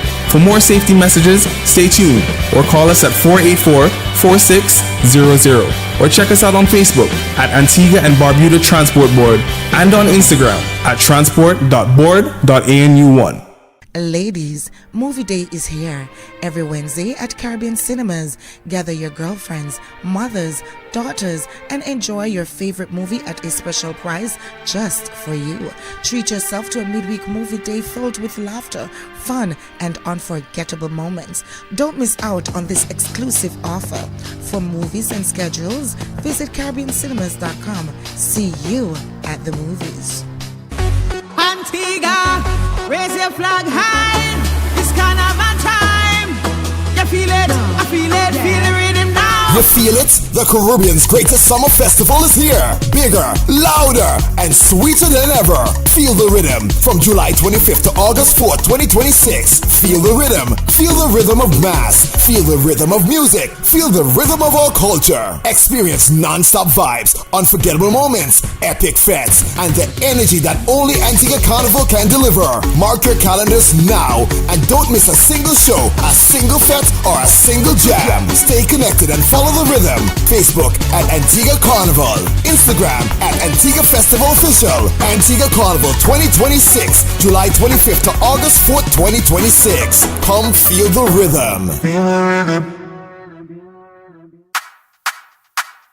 Veggie World, your health we maintain. Veggie World, real life is sustained. Garden Cafe, for the best eats in the nation. Garden Cafe, where great taste meet nutrition. Veggie World, your health we maintain. Veggie World, where life is sustained. Come visit us today on Upper Redcliffe Street. Telephone number 268-562-0437 or email veggieworldanu@yahoo.com. While you're here, check out our Garden Cafe for the best plant-based eats in the nation. Garden Cafe, where great taste meets nutrition. Telephone 268-727-4437. Follow us on Facebook and Instagram. Veggie World Health Food Store. Veggie World, where life is sustained. This is WTP Radio, 93.5 FM, coming to you from the biggest village in Little Antigua. Good morning and welcome back here to WTP FM on a beautiful looking Wednesday morning. And we are blessed with eyesight. We're blessed with health. We want to thank God for that. And this morning we have with us, well, let me start by saying Shogum is on its way. It's coming. You think that, oh, it's too early. Why are they, it's too early and all that kind of stuff. Why are we always having these interviews? It is all the way over in November. Why should we be, be and highlighting? Well, hey, today is the 31st of June. Tomorrow is the 1st of July. Are you counting? As soon as you wink twice, it's Chogum right in front of us. Well, today's the what? Today's the 31st of June. What? It's the 1st of July. Huh? I might what? 30 days of September, June. April, June, and November. Oh, then put 31. Somebody's trying to mess with my head here. Oh! Don't worry, it's just me. No. Certain things just came back to me, and I said, "Oh, no wonder." Which is why I said 30 days of September. Yes, you're the boss lady for real. Oh, yes. Yeah, when you get that kind of call, you know it has to be in that time. Anyways, as I was saying, good morning, folks. Welcome back, and we have guests in our house here today because one of the main topic and subjects, as I put it in layman term, that will come up in the Shogum meeting of all the heads of the Commonwealth was healthcare and eye healthcare. And this morning we are blessed to have Mr. Simon Darville and Joe Irving with us, and my brother-in-law is sitting in the back there. Good morning, Lady Falcon. Yes, that apple. I'll never forget that apple. But anyways, boss lady, you have the folks with you this morning. Yes, I do. Mm-hmm. Well, we do. Yes, we do, but you know me. I'm going to eat now, but I'm going to be listening. I'm going to be listening, but I'm eating at the same time. Go ahead. You all realize how we unfair. By the way, what was the question you had about? Oh, no. I have my little questions here, but may I just begin, since we're going to talk about eye health, because you hear all these things and you see them in the medium. You see them on Facebook. You see them on YouTube and all that. If you use this, you'll never go back to the eye doctor again. You'll throw your glasses away. So I want to start by asking, since we're going to be speaking about eye health, is this factual? If you mix carrot, you blend the carrot with cucumber and a squeeze of lemon, and you drink that for 2 weeks, I can throw my glasses away. That is it for my glaucoma, sir. Good morning and welcome aboard. Thank you. Morning, Sly. No, that's not factual. Oh Lord! I'm not an eye health doctor. I'm not an eye health expert. I'm a communications expert. But I know that communications is wrong. Okay. And everyone in their lifetime will have an eye health issue. And yeah. So seeing the professionals is certainly what you need to do rather than throw away your glasses. Okay. So, on that light, Sly, thank you, sir. As Antigua and Barbuda prepares to host the Commonwealth Heads of Government meeting later this year, one of the landmark events taking place alongside that event will be the Global Summit for Eye Health, which aims to mobilize leaders, healthcare professionals, researchers, innovators all around a common goal: ending avoidable blindness and ensuring access to quality eye care for everyone, everywhere. Is that so? Yes, that is very much what we're aiming to do with the summit. Perfect. So joining us this morning here on WTPS, Sly has already indicated, are Simon Darville, correct? Yeah. Director of Communications, Campaigns and Events with the International Agency for the Prevention of Blindness, and consultant Joe Irving. Welcome. Thank you very much. Thank you for having us. Right. So, preliminary questions. Simon, you first. You've spent years communicating about global eye health. Is there any one story or individual that you've met that reminds you why this work on global health eye care is so important? So I've, over the kind of 10 years I've been working in this sector, I've met some amazing people around the world of all kind of different levels. There's a few that come to mind. One will be probably known to your listeners, but I'll come to them at the end. But when we travel all around the world, we meet people who have stories, and we talk about everyone having an eye health story, no matter where you are. So children in India come to mind who can't see the blackboard in school, are struggling to learn, and they're able, with a simple eye test and a pair of glasses, to then be able to see the blackboard and perform better. And it's something that costs a small amount of money.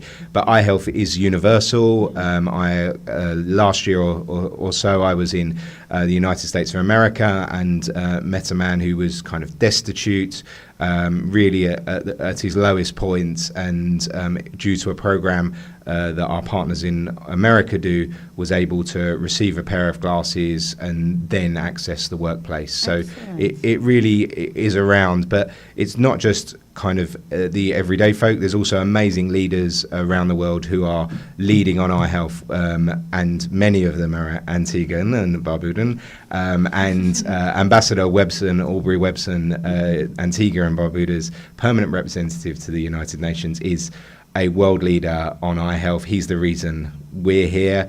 A few years ago, he put through a UN resolution on eye health, and that's the reason Antigua and Barbuda, alongside Prime Minister Brown and High Commissioner Hill in London, are leading the way on eye health. And so this is the perfect moment for us to be here.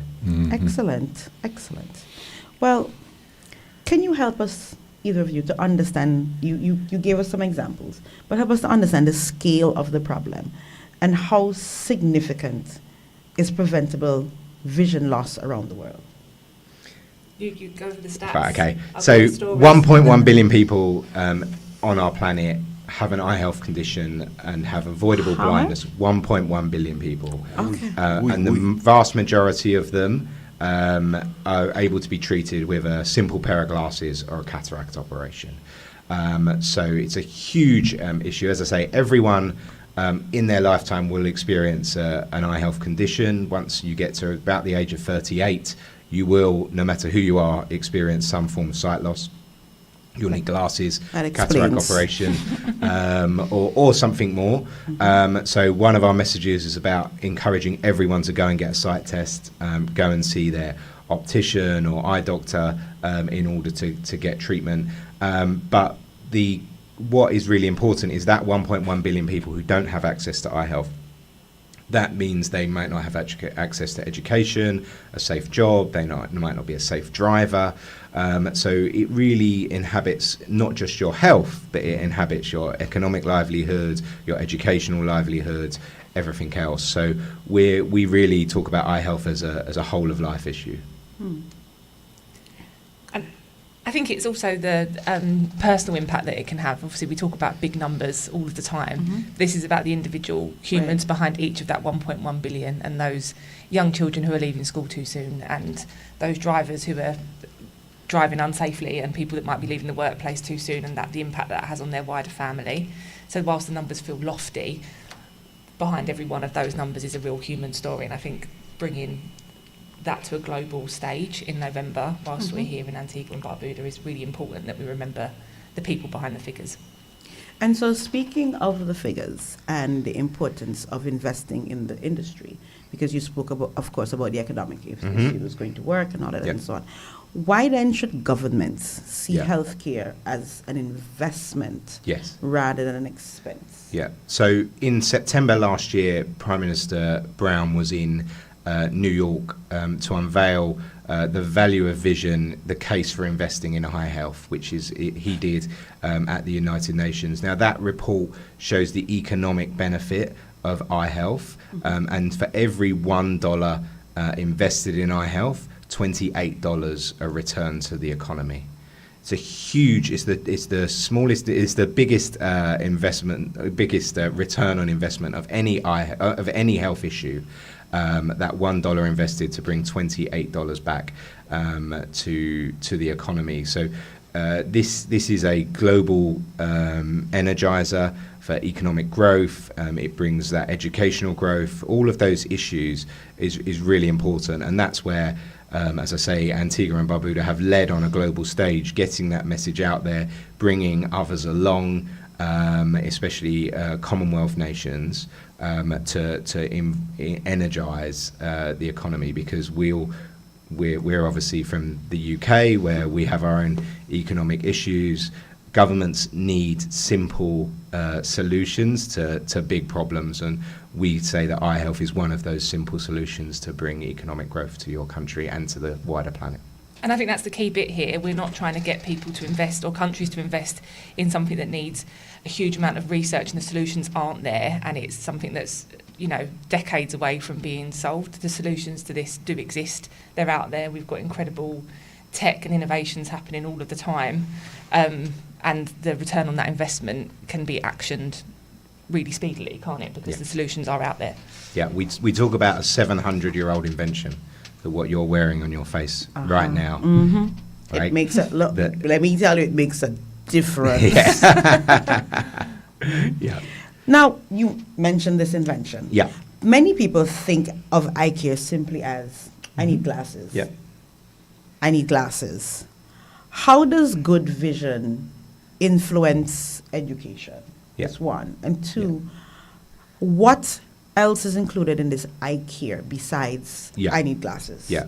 So I'll start with your last question first, because it's really important. We talk a lot about glasses and cataract operations because that's the vast majority of the need, but it's not the only need. The journey starts with a sight test and going to see your eye doctor, and I know there are many great eye doctors and opticians on these islands. I met with Dr. Bird last time when I came. And Morning, Doc. She's simply the best. Yes, she is. and she, as you know, and people know, passionately campaigns around the issue of glaucoma, which is an issue here, especially, as she told me, among men, and is really important. And lots of this is about encouraging people to go and see their eye doctor. It's not a scary thing. It's not a painful thing. Like, I know sometimes people are scared of dentists. The eye doctor is not the same as that, although dentists are important as well. But going to see your eye doctor, getting a test and understanding about your own eye health. We have a campaign that Joe and I run called Love Your Eyes. It's about loving your eyes, loving your eye health, going and getting that sight test at least every other year, preferably every year. Different advice in different countries, but it's really about doing that. So there are lots of things you can tell from your eye health. You can tell whether you've got high blood pressure. You can tell things about diabetes. You can see whether you've got glaucoma. And if some of these things are caught early, then the solutions are there. Yeah. If they're caught late, then you can lose your sight. So that's really important to go get your sight tested and to get the treatment you need. What was your first question? I'm going to move on the first question because I have an important follow-up question. Why is it that men are the ones who are always lagging behind in care? And I ask that from a Caribbean perspective, connecting perhaps to some of your Caribbean experiences, where regardless of what we're involved in, we always have to do an extra appeal to our men to get involved. Is it there, based on your experiences, I know it's communication consultant, but based on your experience working with healthcare professionals, is there something in particular that men don't want or feel they will have to expose? Is it perhaps a vulnerability to seek care? I think there's a stigma still attached to any kind of healthcare, and sometimes that is more directly, men feel that more acutely. I think there's been a long sort of standing stigma around the wearing of glasses and that showing some kind of weakness, despite the fact that by having them on your face means that you can drive more safely and carry on working for longer and all of those kind of things that you need.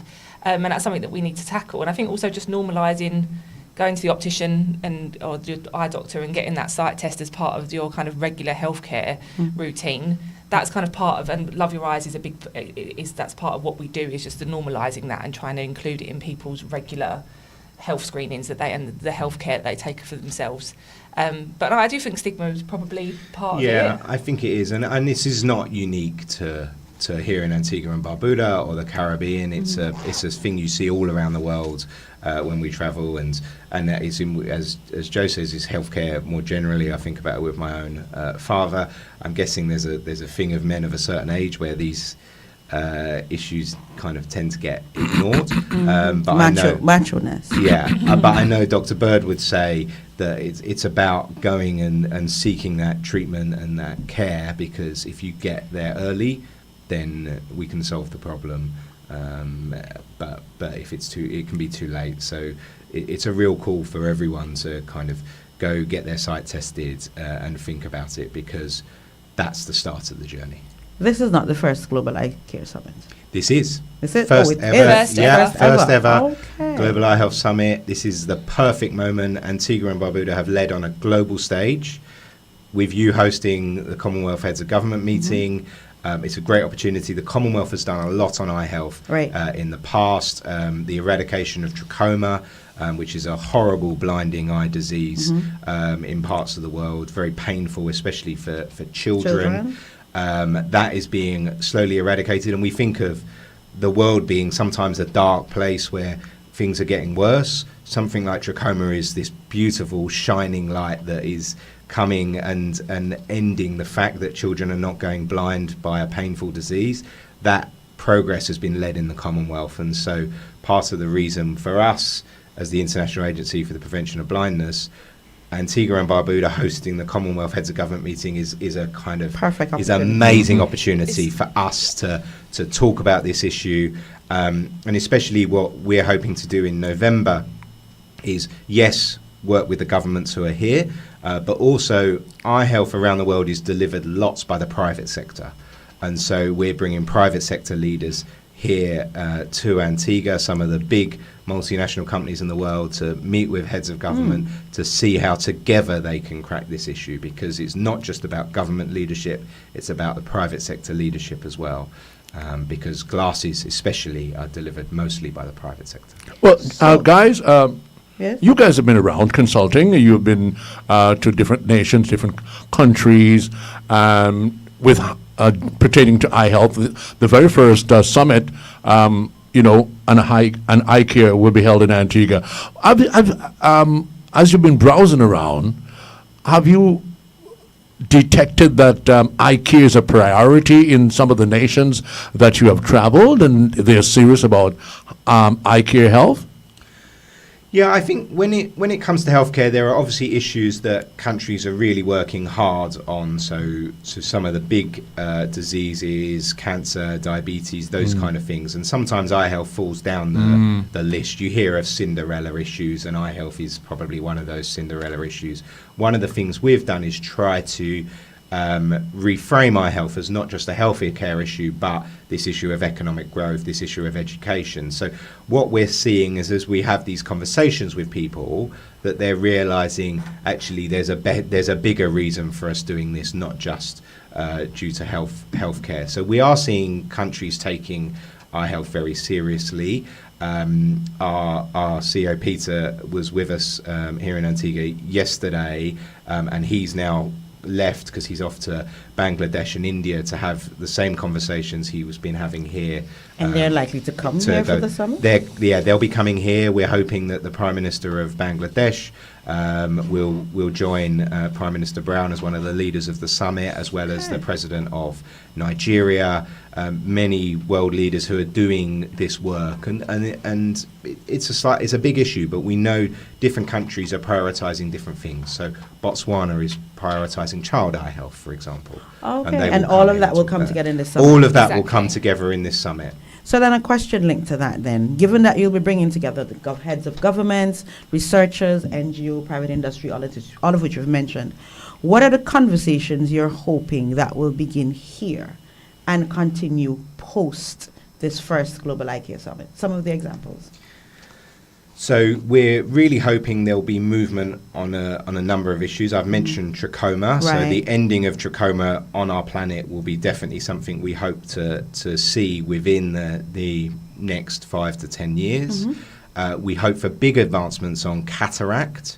So cataract, with a global aging population, the number of cataract operations are growing, and I know that's something that's partners are doing here in Antigua and Barbuda. The Cure Blindness organisation are working here, and in fact at the moment There are Antigua and Barbuda nurses in India being trained up for cataract. So we were hoping for a kind of big announcement on cataract. Nice. And also action on what the professionals call uncorrected refractive error, the need for glasses.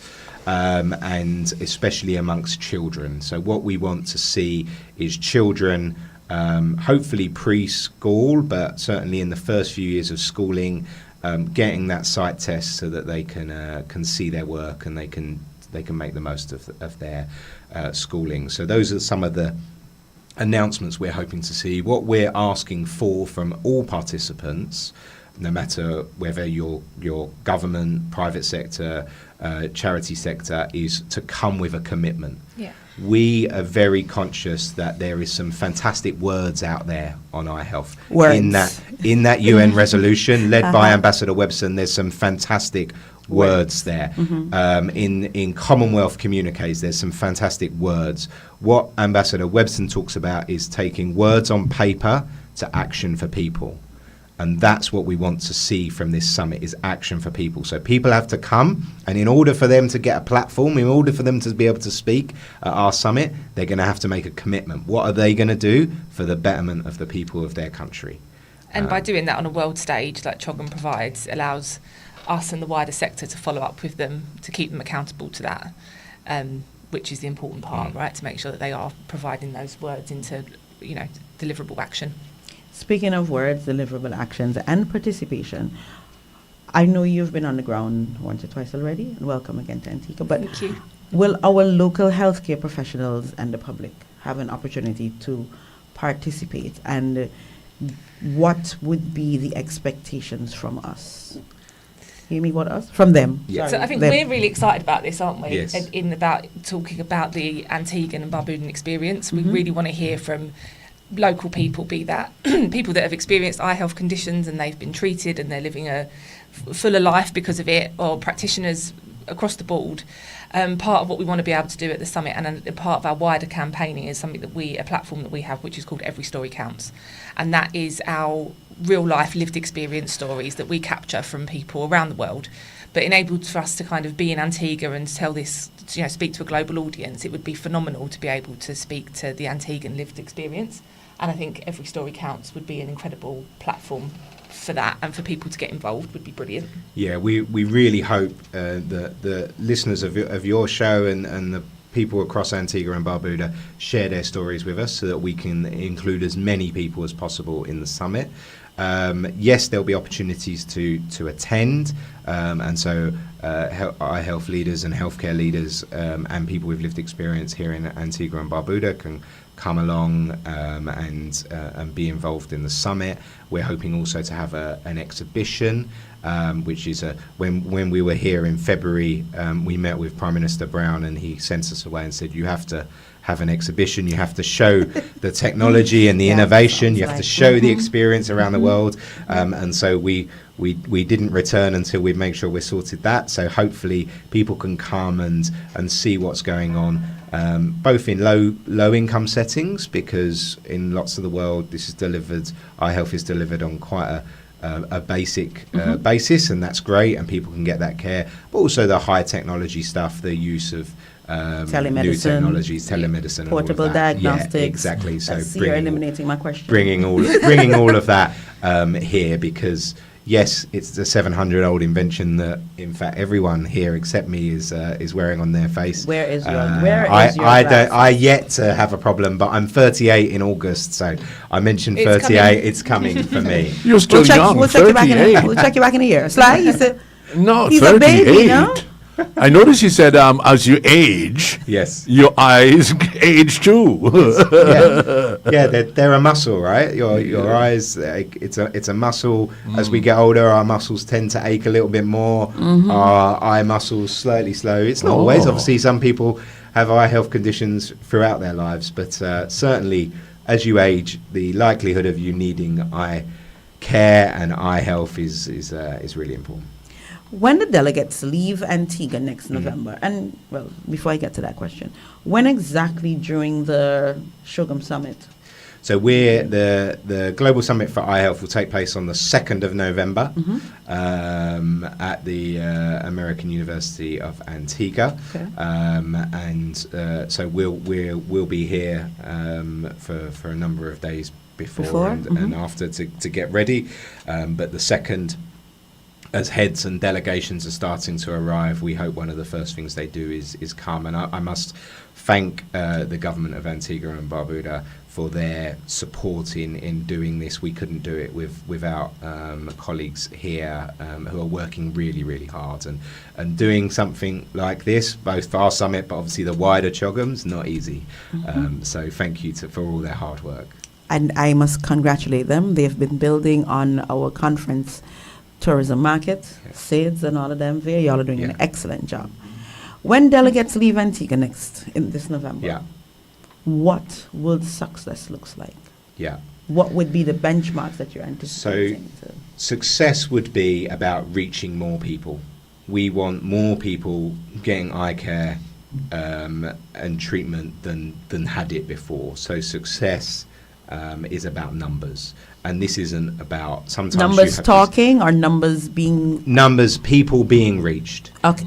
We sometimes you see these summits, and we've done a lot of research on how to do these things, and sometimes people say we want to raise X million US dollars. I think one of the things we talked about from the very first moment of talking about this wasn't the money side of it, it was the number of people who are going to be reached.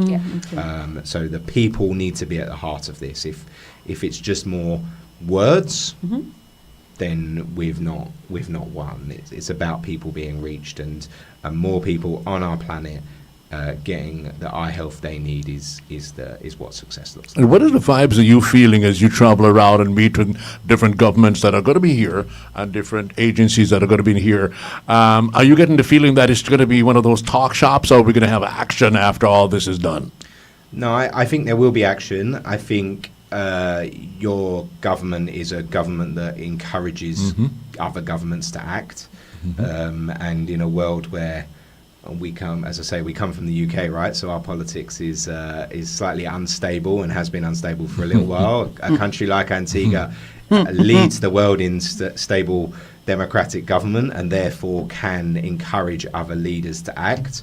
Antigua and Barbuda is a wonderful place to come, and so we know people will be coming here.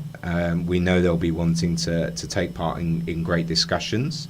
And what we're hoping to bring actually is not just Commonwealth leaders, but very kindly the Antiguan government have invited a number of other non-Commonwealth countries, because the Global Eye Health Summit can't just end at 50-odd countries. As much as the Commonwealth is important and a real base for us, it goes beyond that as well. So we're hoping to be joined by countries from Europe and South America where there aren't so many Commonwealth nations.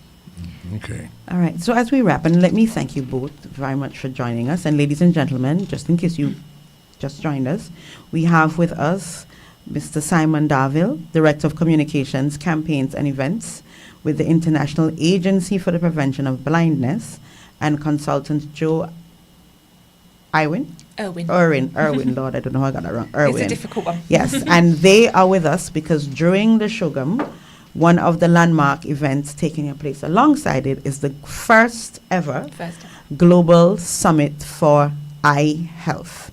And Antigua, as they've indicated, has led significantly on the whole process of global eye health care internationally. Of course, we cannot forget the work of Ambassador Webson, who's from this very community, right, Sly? Yes, right in the same neighborhood. Just a little further from here. I'll message him and tell him we've been home. As a matter of fact, he's listening right now. He is listening right now. We are in his backyard. Fantastic. And this is significant because while we and Antigua and Barbuda continue to make good strides in building out our economic platform through hosting significant conferences such as these, we're looking at the impact that the outcomes from these conferences will have, not only in our small island, not only in our region, but globally. If you, both of you, could wave a magic wand and guarantee that everyone listening this morning, as we prepare for this global health care Eye Summit, did one thing before the end of this year to protect their eyesight as we get ready for the summit, what would it be? Book a screening. Book a screening. Even if you don't have any symptoms and you don't think there's anything wrong with your eyes at the moment, book a screening and just go and build a sight screening into your regular healthcare routine. So in the same way that you would go to the dentist and go and see your GP for top up of your vaccinations, go and get your sights tested and do that for your children, I think. For our children. Yeah. That is important. Yeah. Okay. And for you, as you answer Yeah. the same question, I'm giving you an extra challenge. Yeah. Appeal to our men. Right. So yes, go and get a screening. Everyone needs a screening, no matter who you are, and especially if you're. I think if you're a senior man, then please go and do it. You're in a leadership position. You need to do that. And if I know we're running out of time, but if I have one extra request, it's about telling your story. So everyone, as I say, has an eye health story. Go and talk about it. Say, oh, do you know what? I went and saw my eye doctor. I've got these great pair of glasses. They weren't too expensive, or whatever it is. Go and say, tell someone else why you're wearing glasses. When was the first time you had them? Have that conversation, because we can normalize it. So the two things, book a screening, Yes. tell your story. Yeah. All right, we want to thank you both for joining us. Thank you for having us. Thank you. We want to thank our listeners for staying with us and for participating in advance. We're thanking you in advance for participating in our whole role as guests, as hosts, and celebrating our guests and working along with them as we continue to prepare for Showgum 2026 in November. Thank you for joining us. Thank you, and Beth. we Thank look forward to being great hosts. Guys, thank you for being a part of the Thanks, morning lad. show. Thank you so much. And does the Irving have anything to do with Australia?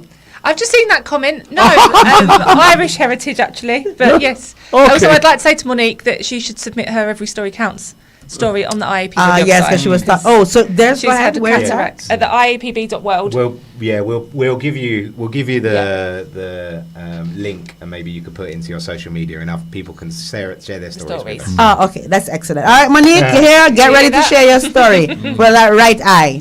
Thank you so much. Thank you for having Guys, us. a pleasure. Thank you much. Take care. Beautiful. Stay with us here at WTP FM. When we come back, we're going to open up the lines to express yourself and so much more here on the TP.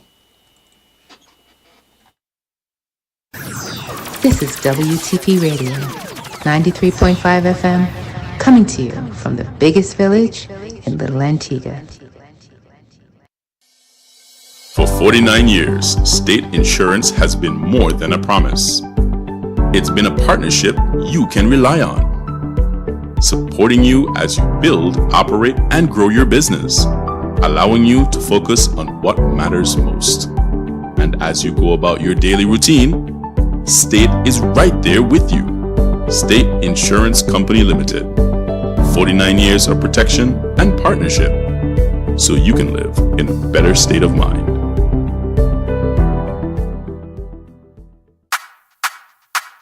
Veggie World, your health we maintain. Veggie World, real life is sustained. Garden Cafe, for the best eats in the nation. Garden Cafe, with great tasting nutrition.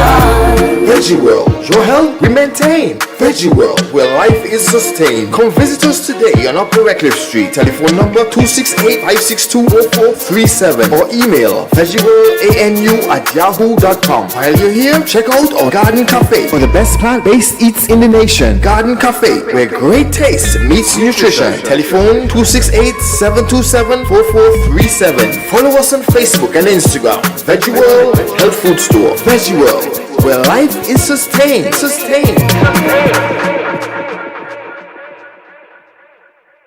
Ladies, Movie Day is here.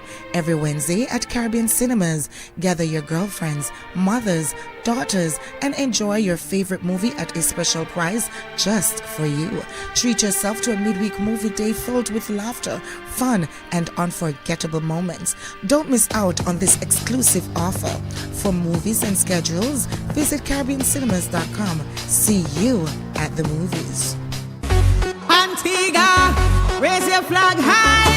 It's kind of a time. You feel it, I feel it, feel the rhythm now. You feel it? The Caribbean's greatest summer festival is here. Bigger, louder, and sweeter than ever. Feel the rhythm from July 25th to August 4th, 2026. Feel the rhythm. Feel the rhythm of mass. Feel the rhythm of music. Feel the rhythm of our culture. Experience non-stop vibes, unforgettable moments, epic fests, and the energy that only Antigua Carnival can deliver. Mark your calendars now and don't miss a single show, a single fete, or a single jam. Stay connected and follow the rhythm. Facebook at Antigua Carnival. Instagram at Antigua Festival Official. Antigua Carnival 2026, July 25th to August 4th, 2026. Come feel the rhythm.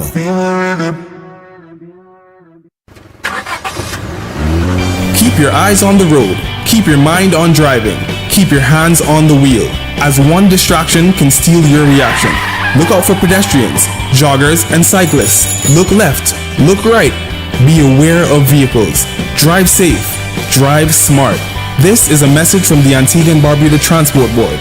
For more safety messages, stay tuned or call us at 484-4600 or check us out on Facebook at Antigua and Barbuda Transport Board and on Instagram at transport.board.anu1. This is WTP Radio, 93.5 FM, coming to you from the biggest village in Little Antigua.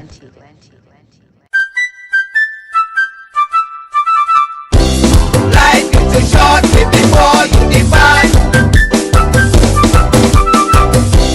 Life is too short, chop the head from your heart. Yes, no weekend tonight away into another day. No weekend tonight away. I thought I told you all not to make no music. Don't let him walk with no instrument in that hospital. Didn't I tell you all? Eh? Rest assured. I mean, I can't believe that. I mean, Rest what the assured. dickens is going on here? Sly. He had to have made that last night. Rest assured, we gonna get a song out of that experience. But look here, prayer. And this, yeah. And that day. Oh, what? But That here, did not make. start over the lyrics again. Listen to this, Make yeah. hear up.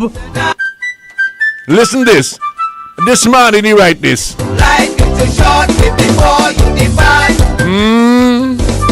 Out of this morning, Jack. Life is too short, chop the head from your heart.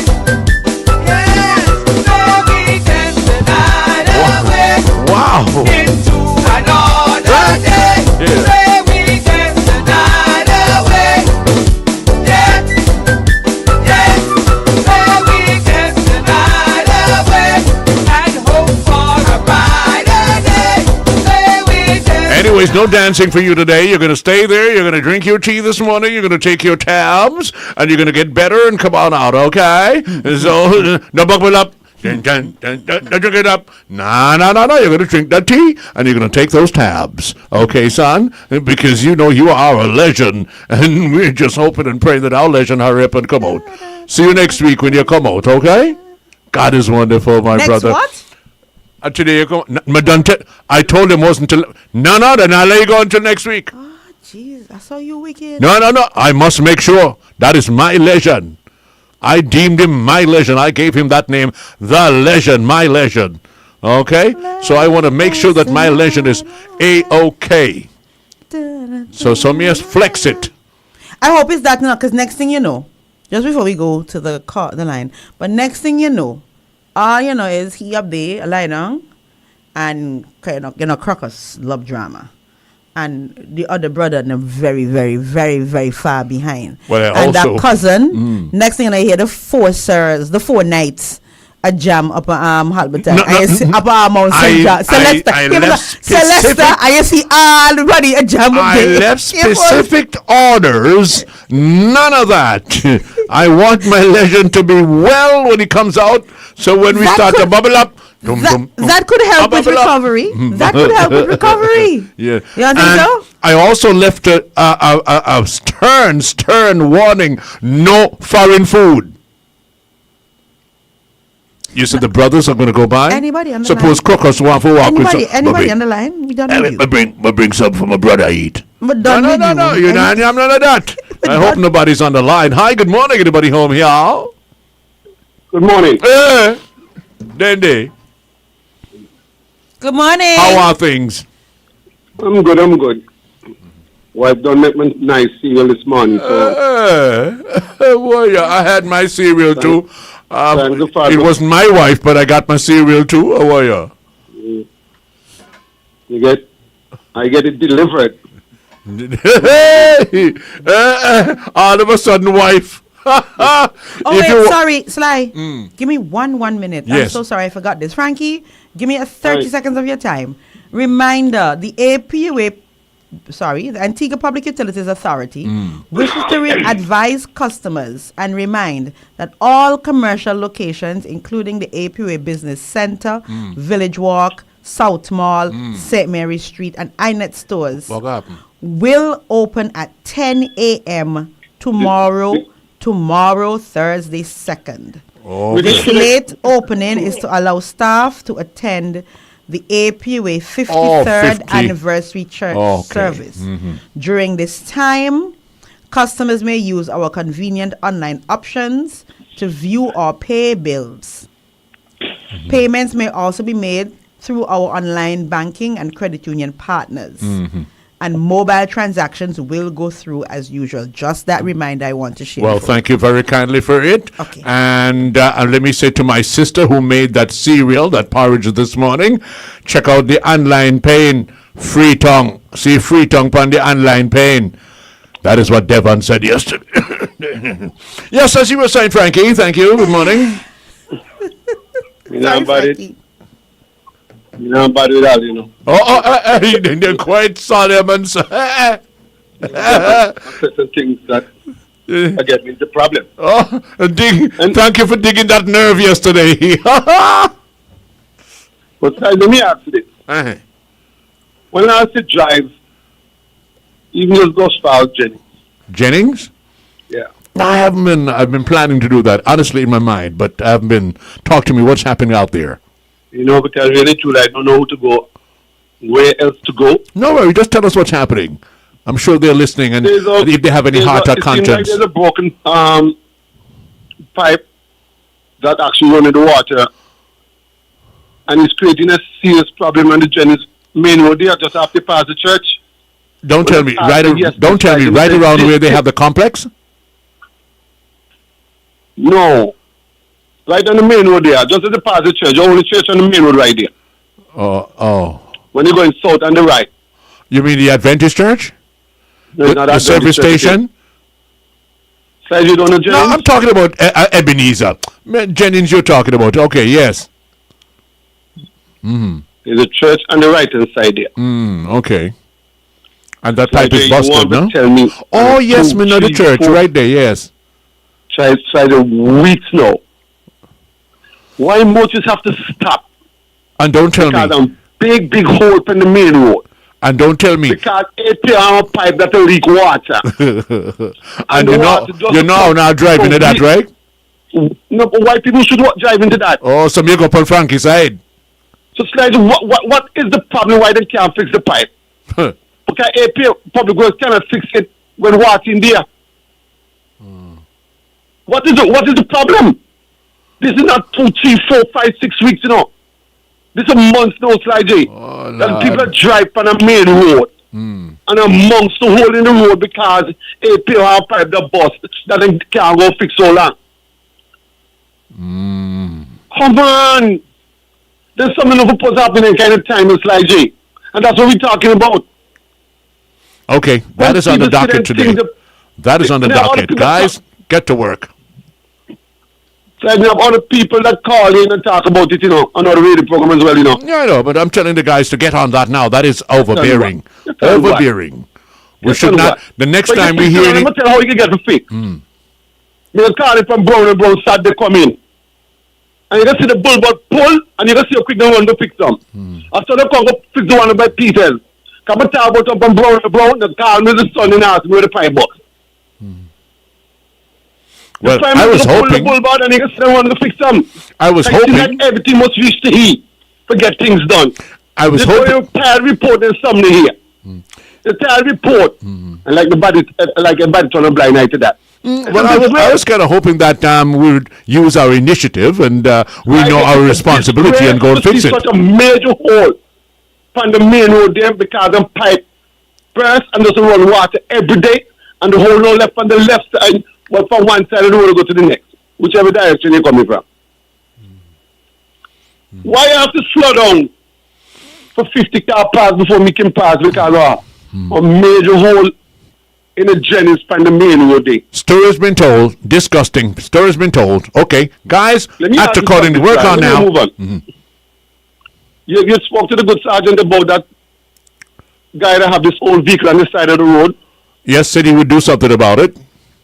That should have done moves. By the time the sergeant get a report, they should have done get a record and move that. Over past it last night, I'm saying, wait, they still here? I'm going to take a picture and send you because I'm going to put up on Facebook and ask people, either think of right people come and just take up an old vehicle and put on the side of the road for storing things in it. For now, major highway, from factory road. Move that in front immediately. Only a two-sided road, left and left. How you go park on the left? Where the other, where them they supposed to drive? Go up on the other man left. Move that up on the right now. Not about put them over there. But people have to walk on the side of the road as well. As well. So when you park there, where he must walk out in the road? No, we made this available for him to walk on, not for you to park on. It's like we have to start to take things very serious in this country. We live in a beautiful, beautiful country. Antigua, we are loved. But we can't afford to sit down and allow people to come and run down the place, man. And that's the major problem we have in this country. Old cars, people just think they can do what they like, and the mechanic shop, and then knock up and this and that and so forth. And another thing I want to see in this country, the stuff like that, because they use it as a dumping ground. You see, all use tires and so forth, and plenty of them are snow tires. Them someday, as far as I'm concerned, I have to get rid of them, and they send them to other countries and so forth. All in use tires, most of them are snow tire and be.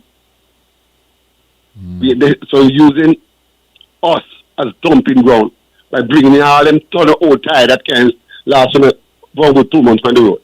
And that's what happened. You go down and cook. A million of tires are down there now. Millions? What do you think the joke? And times to come, Sly J. What's going to really happen? Folks are even but saying that they don't have a machine that will take care of them in terms of crush them and so forth. They keep getting higher.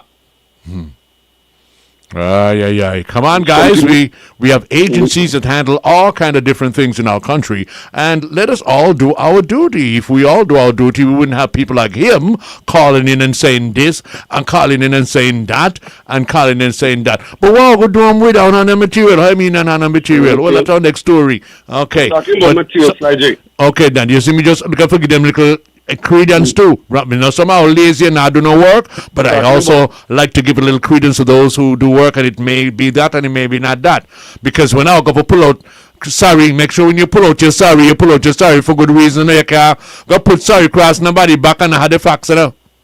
Well, it's like, I don't really didn't inquire why the road was sort of announced. Well, somebody's saying that that what you described a little early on is a crater, they call it. They say it's huge, and if you go into that hole, you cannot get out. You need a crane on a road, and a main road in Jennings. No, guys, no, me no want hear voice, Frankie. Guys, work on that now. Work on what? Work on that now. They don't wait on Sunday for God car overtime. Well, wait, drop it up. Just fix some, please. But I'm telling you, a couple of days, man, from now. I'm going to call from the Brown and Bone Shook out. Me know when you call him from free program. And not to say don't reported it, you know. Not to say don't reported it. You know the bullboard will pull and they're going to fix them. Well, my boy, good luck on that one. So I was saying I was investigating why the road was slowed down on Austin's Road. I made understand they have problem getting oil. Oh, okay. Because I sure them guys are gone all the way into Austin's by now. Like they have been doing a good job. Oh yes, fantastic. The Ministry of Works, you know, and I'm happy that our own Flyzy that's doing the road is not an overseas company, because when I look for C.O. Williams, nearly 10 years upon the road they go in Willie Keys there. What the whole road name? So so Cindy Valley Highway. Mm-hmm. Every minute they come and cut out something. When you drive from the road now, you can see all the different patches in them. Oh, okay. 10 years up on the road now. I know I'm a lunatic. I know I'm crazy. When I talk about these things, y'all think I'm a crazy. So now y'all are saying the vibes? How long have I been? How long have I been? For the last 7 years, I've been saying, hey, have you guys been checking? I mean, I hear you guys talking about it now, but for the last 7 years, I've been checking the wait, tell me something. And I've put it to Mr. Hurst many times, and he would say, no, it's just, it's no extras and all that. But, I mean, come on. I mean, every 2 weeks on a road that is supposed to be properly done, you know how disgusting it is? How many years? 7 years I've been talking about that. So now, okay. When we clap on an extra 3 years, doing my calculation. Okay.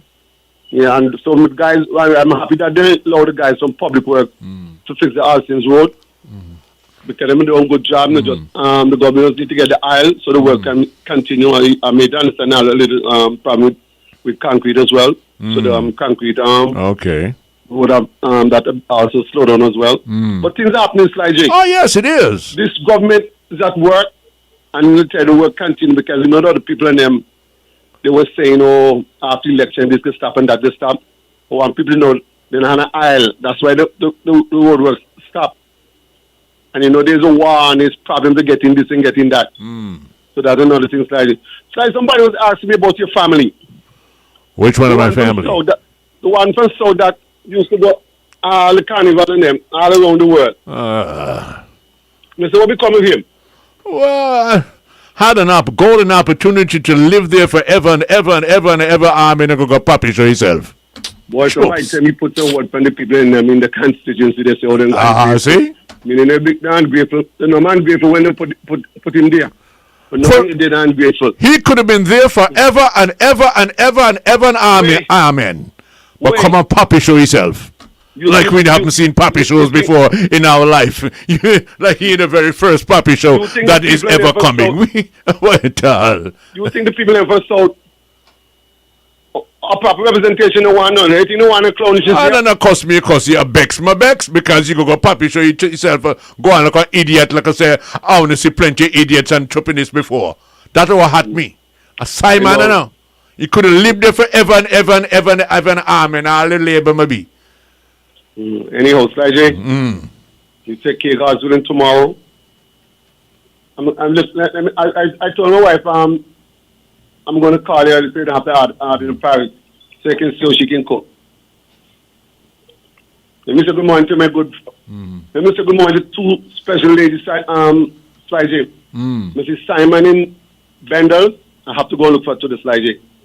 Miss who? Nice lady, yeah, the nice elder lady that lives just when you go in by Mission Point. I have to go look for today. And this lady that used to run the little shop when you come in by the time and she rode there. Hold on there. Devon, sudden go so? I buy some elderly lady, I buy but you use the elderly lady as thank you, Devon. I see you want me to get kicked out of this house. I want me to hear you tell. I'm just talking to Devon. Why are you going to get kicked out of your house, Frankie? Because Devon, so you have to say yes, and the madam very much in you know what I mean? You know what I mean? So. And he'd warn in. I don't interfere with them anymore, you know. For 10 years, me warn you. But I had a memory around here. I only remember someone I selected amnesia. Devon knows. Remember, warn you from Devon? Devon a long time. I warned you from Devon a long time ago. You didn't listen. Anyway, see you, me go on this side. Yes, take that. All right, take that. Mama warn you. You wouldn't let Devon alone? No, Devon start to talk. No, you start to jump up. How many times you use Devon? Anyway, and Devon used for you. menus, Sly, menus, we're out of time. Thank you very much for the girl. Because look, the little mouth get ready this morning, see? Look. You now make Frankie sue this place. Okay. Menus. Oh, Mama Elizabeth, your girl, yesterday, Devon called and give some healthy lentil soup. So that hubby going, that is what he's going to get today. Healthy lentil soup. Yes.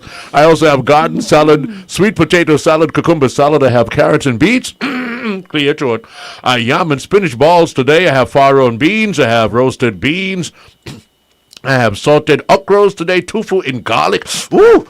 Yes, tofu in garlic and ginger sauce today. And I have cranberry bean stew along with our lentil sticks and kick sticks at the Garden Cafe by Veggie World with great taste meets nutrition. You better check us out today. 727-4437 is the healthy number. And if you're asking about wraps and salad bowls, yes, you hear how long that yes is? Yes, we do carry those too. So, hook up today and eat something healthy in your stomach. Now let's go on by my niece and see what she's doing today. Latoya Local Cuisine. Today she's having pepper pot today, pork pepper pot with or without fungi. Pinto beans rice, we have potato salad, we have cheesy spaghetti, we have corn on the cob, we have fried plantains today, coleslaw with cranberries, we have garden salad, we have saltfish cake for $5, and I always have to tell you that this is a real saltfish cake, not dumpling with some strands of saltfish in there. You get the real saltfish cake that crunches and you get that flavor, you know, when you're true. Yes, and the meat kind today is braised lamb chops. We have Creole local fish. We have grilled chicken breast with honey mustard sauce. Ooh, sounds great. Yes, and the barbecue wings. Barbecue chicken wings today. You can get all that at Latoya Local Cuisine, 734-8578. If you want to WhatsApp her, it's 720-5471. No, not yet. We don't have any delivery available yet. We'll let you know, all right? But we're working on that, definitely. All right, good. So, let's see who else is in there. I know that Wadali Just West Chicken is open today because today's Wednesday and today is chicken foot soup. You know, I went to look for Sanja yesterday, but she was not on duty. Sanja took out yesterday, Yokwa. He said, I had a stomach week. He hear me say chicken food, he behind here talk about yuck. He's behind here saying yuck. It was really good though. Oh, well, good. Eat good food in your stomach, son. Strengthening up your vitality. To strengthen up your vitality, don't you coop? Drink chicken soup. Yes. May I just say one quick thing before we go? Yes. The INET Soca Monarch when? Quarterfinals begins. Tell me tonight. Tonight. Tonight? Yes. So tonight is round one. Shabba Dabba? Is groovy, and tomorrow. Shabba Dabba? Yes. So WTP will be playing as many as we have of the quarterfinalists. All right. Today and tomorrow. Okay, so, beautiful. Nice. Right. Bring them on in. We're ready. We wish them all the best. Not quarter semis, right? It's quarter. It's quarter? Okay. Yes, quarterfinals. So Calypso only has semis, but soca goes as per tradition with the quarterfinals today. Right. All right, so Sly, you had a good session today? Oh, yes, beautiful. I learned that, hey, eye care is hot on the agenda. I have glaucoma, they say, and I thought everything was okay. When I went to doctor, look at me, you have glaucoma. Why'd that be? You know, and then he started to tell me, he said, what? You know. But these guys, it was great to have them. We learned that this is priority now. This is just not talk. This is at the highest level, so things will definitely materialize after meetings such as these. And, of course, good morning to Ambassador Aubrey Webson, who is always with us on the morning show, no matter what he day. He have to listen to WTP FM. I listen to Free Chief Rockers, eh? Okay, good morning, sir. My best respects to you and the family, as always. All right? Good, and we'll see you God spare life. Me know you come for carnival. Yes. Because he just love to turn up in front there and watch me on the stage when he hear him emceeing the Calypso Monarch finals. Yes. That's my ambassador right there, boy. And, we learned a lot today. Time for go hungry and bite me now. What am I going to have for breakfast now? You see, I'm the kind that I don't eat breakfast. I will have what you call something like a brunch. You know? I mean, and I'm 5 times a day. I eat maybe 1.5 times a day. So, hold on. So, the porridge there, just eat what that? No, they just drop, on teetotal. All right, let's go. We're outside, Sly. Yes. Let's go. Outside. All right, Magandhi side, my people. Talk to you guys tomorrow morning. The Buzz 268 is up next year on the TP, so don't you dare touch your dial. So, Babylon. Sit down. Yeah, sit down. Watch on. Come here. Last night conversation, but then she get back in position. But girls don't like to listen. Oh, I gotta say this before I go. I met him. He was in St. Kitts. And Nevis. As a matter of fact, I'm in my house. I'm in my bed lying down. A call came in. My phone rang. A call came in from Nevis. It was my brother Cabo from Nevis. And he had the boys with him right there. Yes, girls would like to listen how they're harden. Mm-hmm. Yes, he was right there, and I saw him too. He said, Chief, it was me that was on the phone. So I had to come in and say that, yes, right. And my buddy in Nevis, Cabo, said, look at that. The guys are even better than you. They come to Nevis, and you haven't come home for a spell. That's how they had me. Girls don't like to listen. Sit down. So, Babylon. Yes. Wow. Girls, sit down. Then enough to listen. Last night conversation, but then she get back in position. But girls don't like to listen. Can you hear? Too harden. Even when I mention she back on creating attention. But girls don't like to listen. They just will never listen. Listen to me. Work and twerk your big up body, girl. Listen to me. Got to know you got the body, girl. Listen to me. Work and twerk your big up body, girl. Listen to me.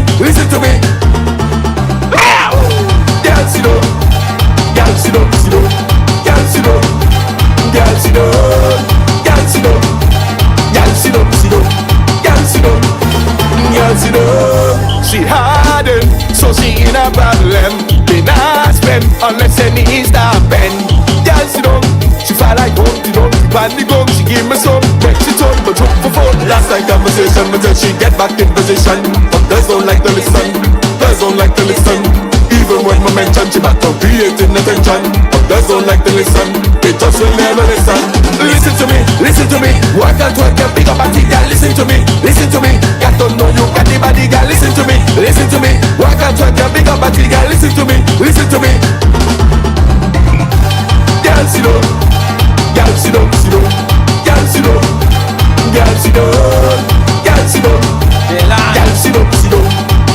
down. Tell you she's stubborn, power big woman.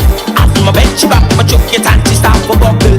Now we in a trouble, she want to tell you what. The girl sit down and rest, she have me body ball my tongue. Last night conversation, but then she get back in position.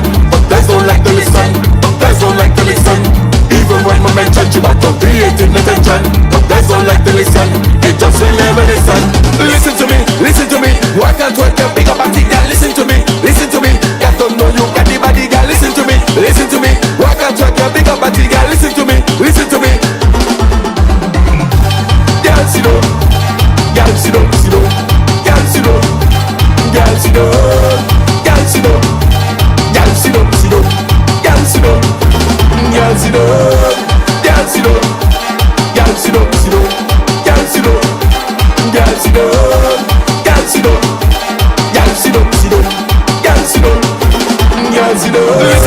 Listen to me. Work and twerk your big up body, girl. Listen to me.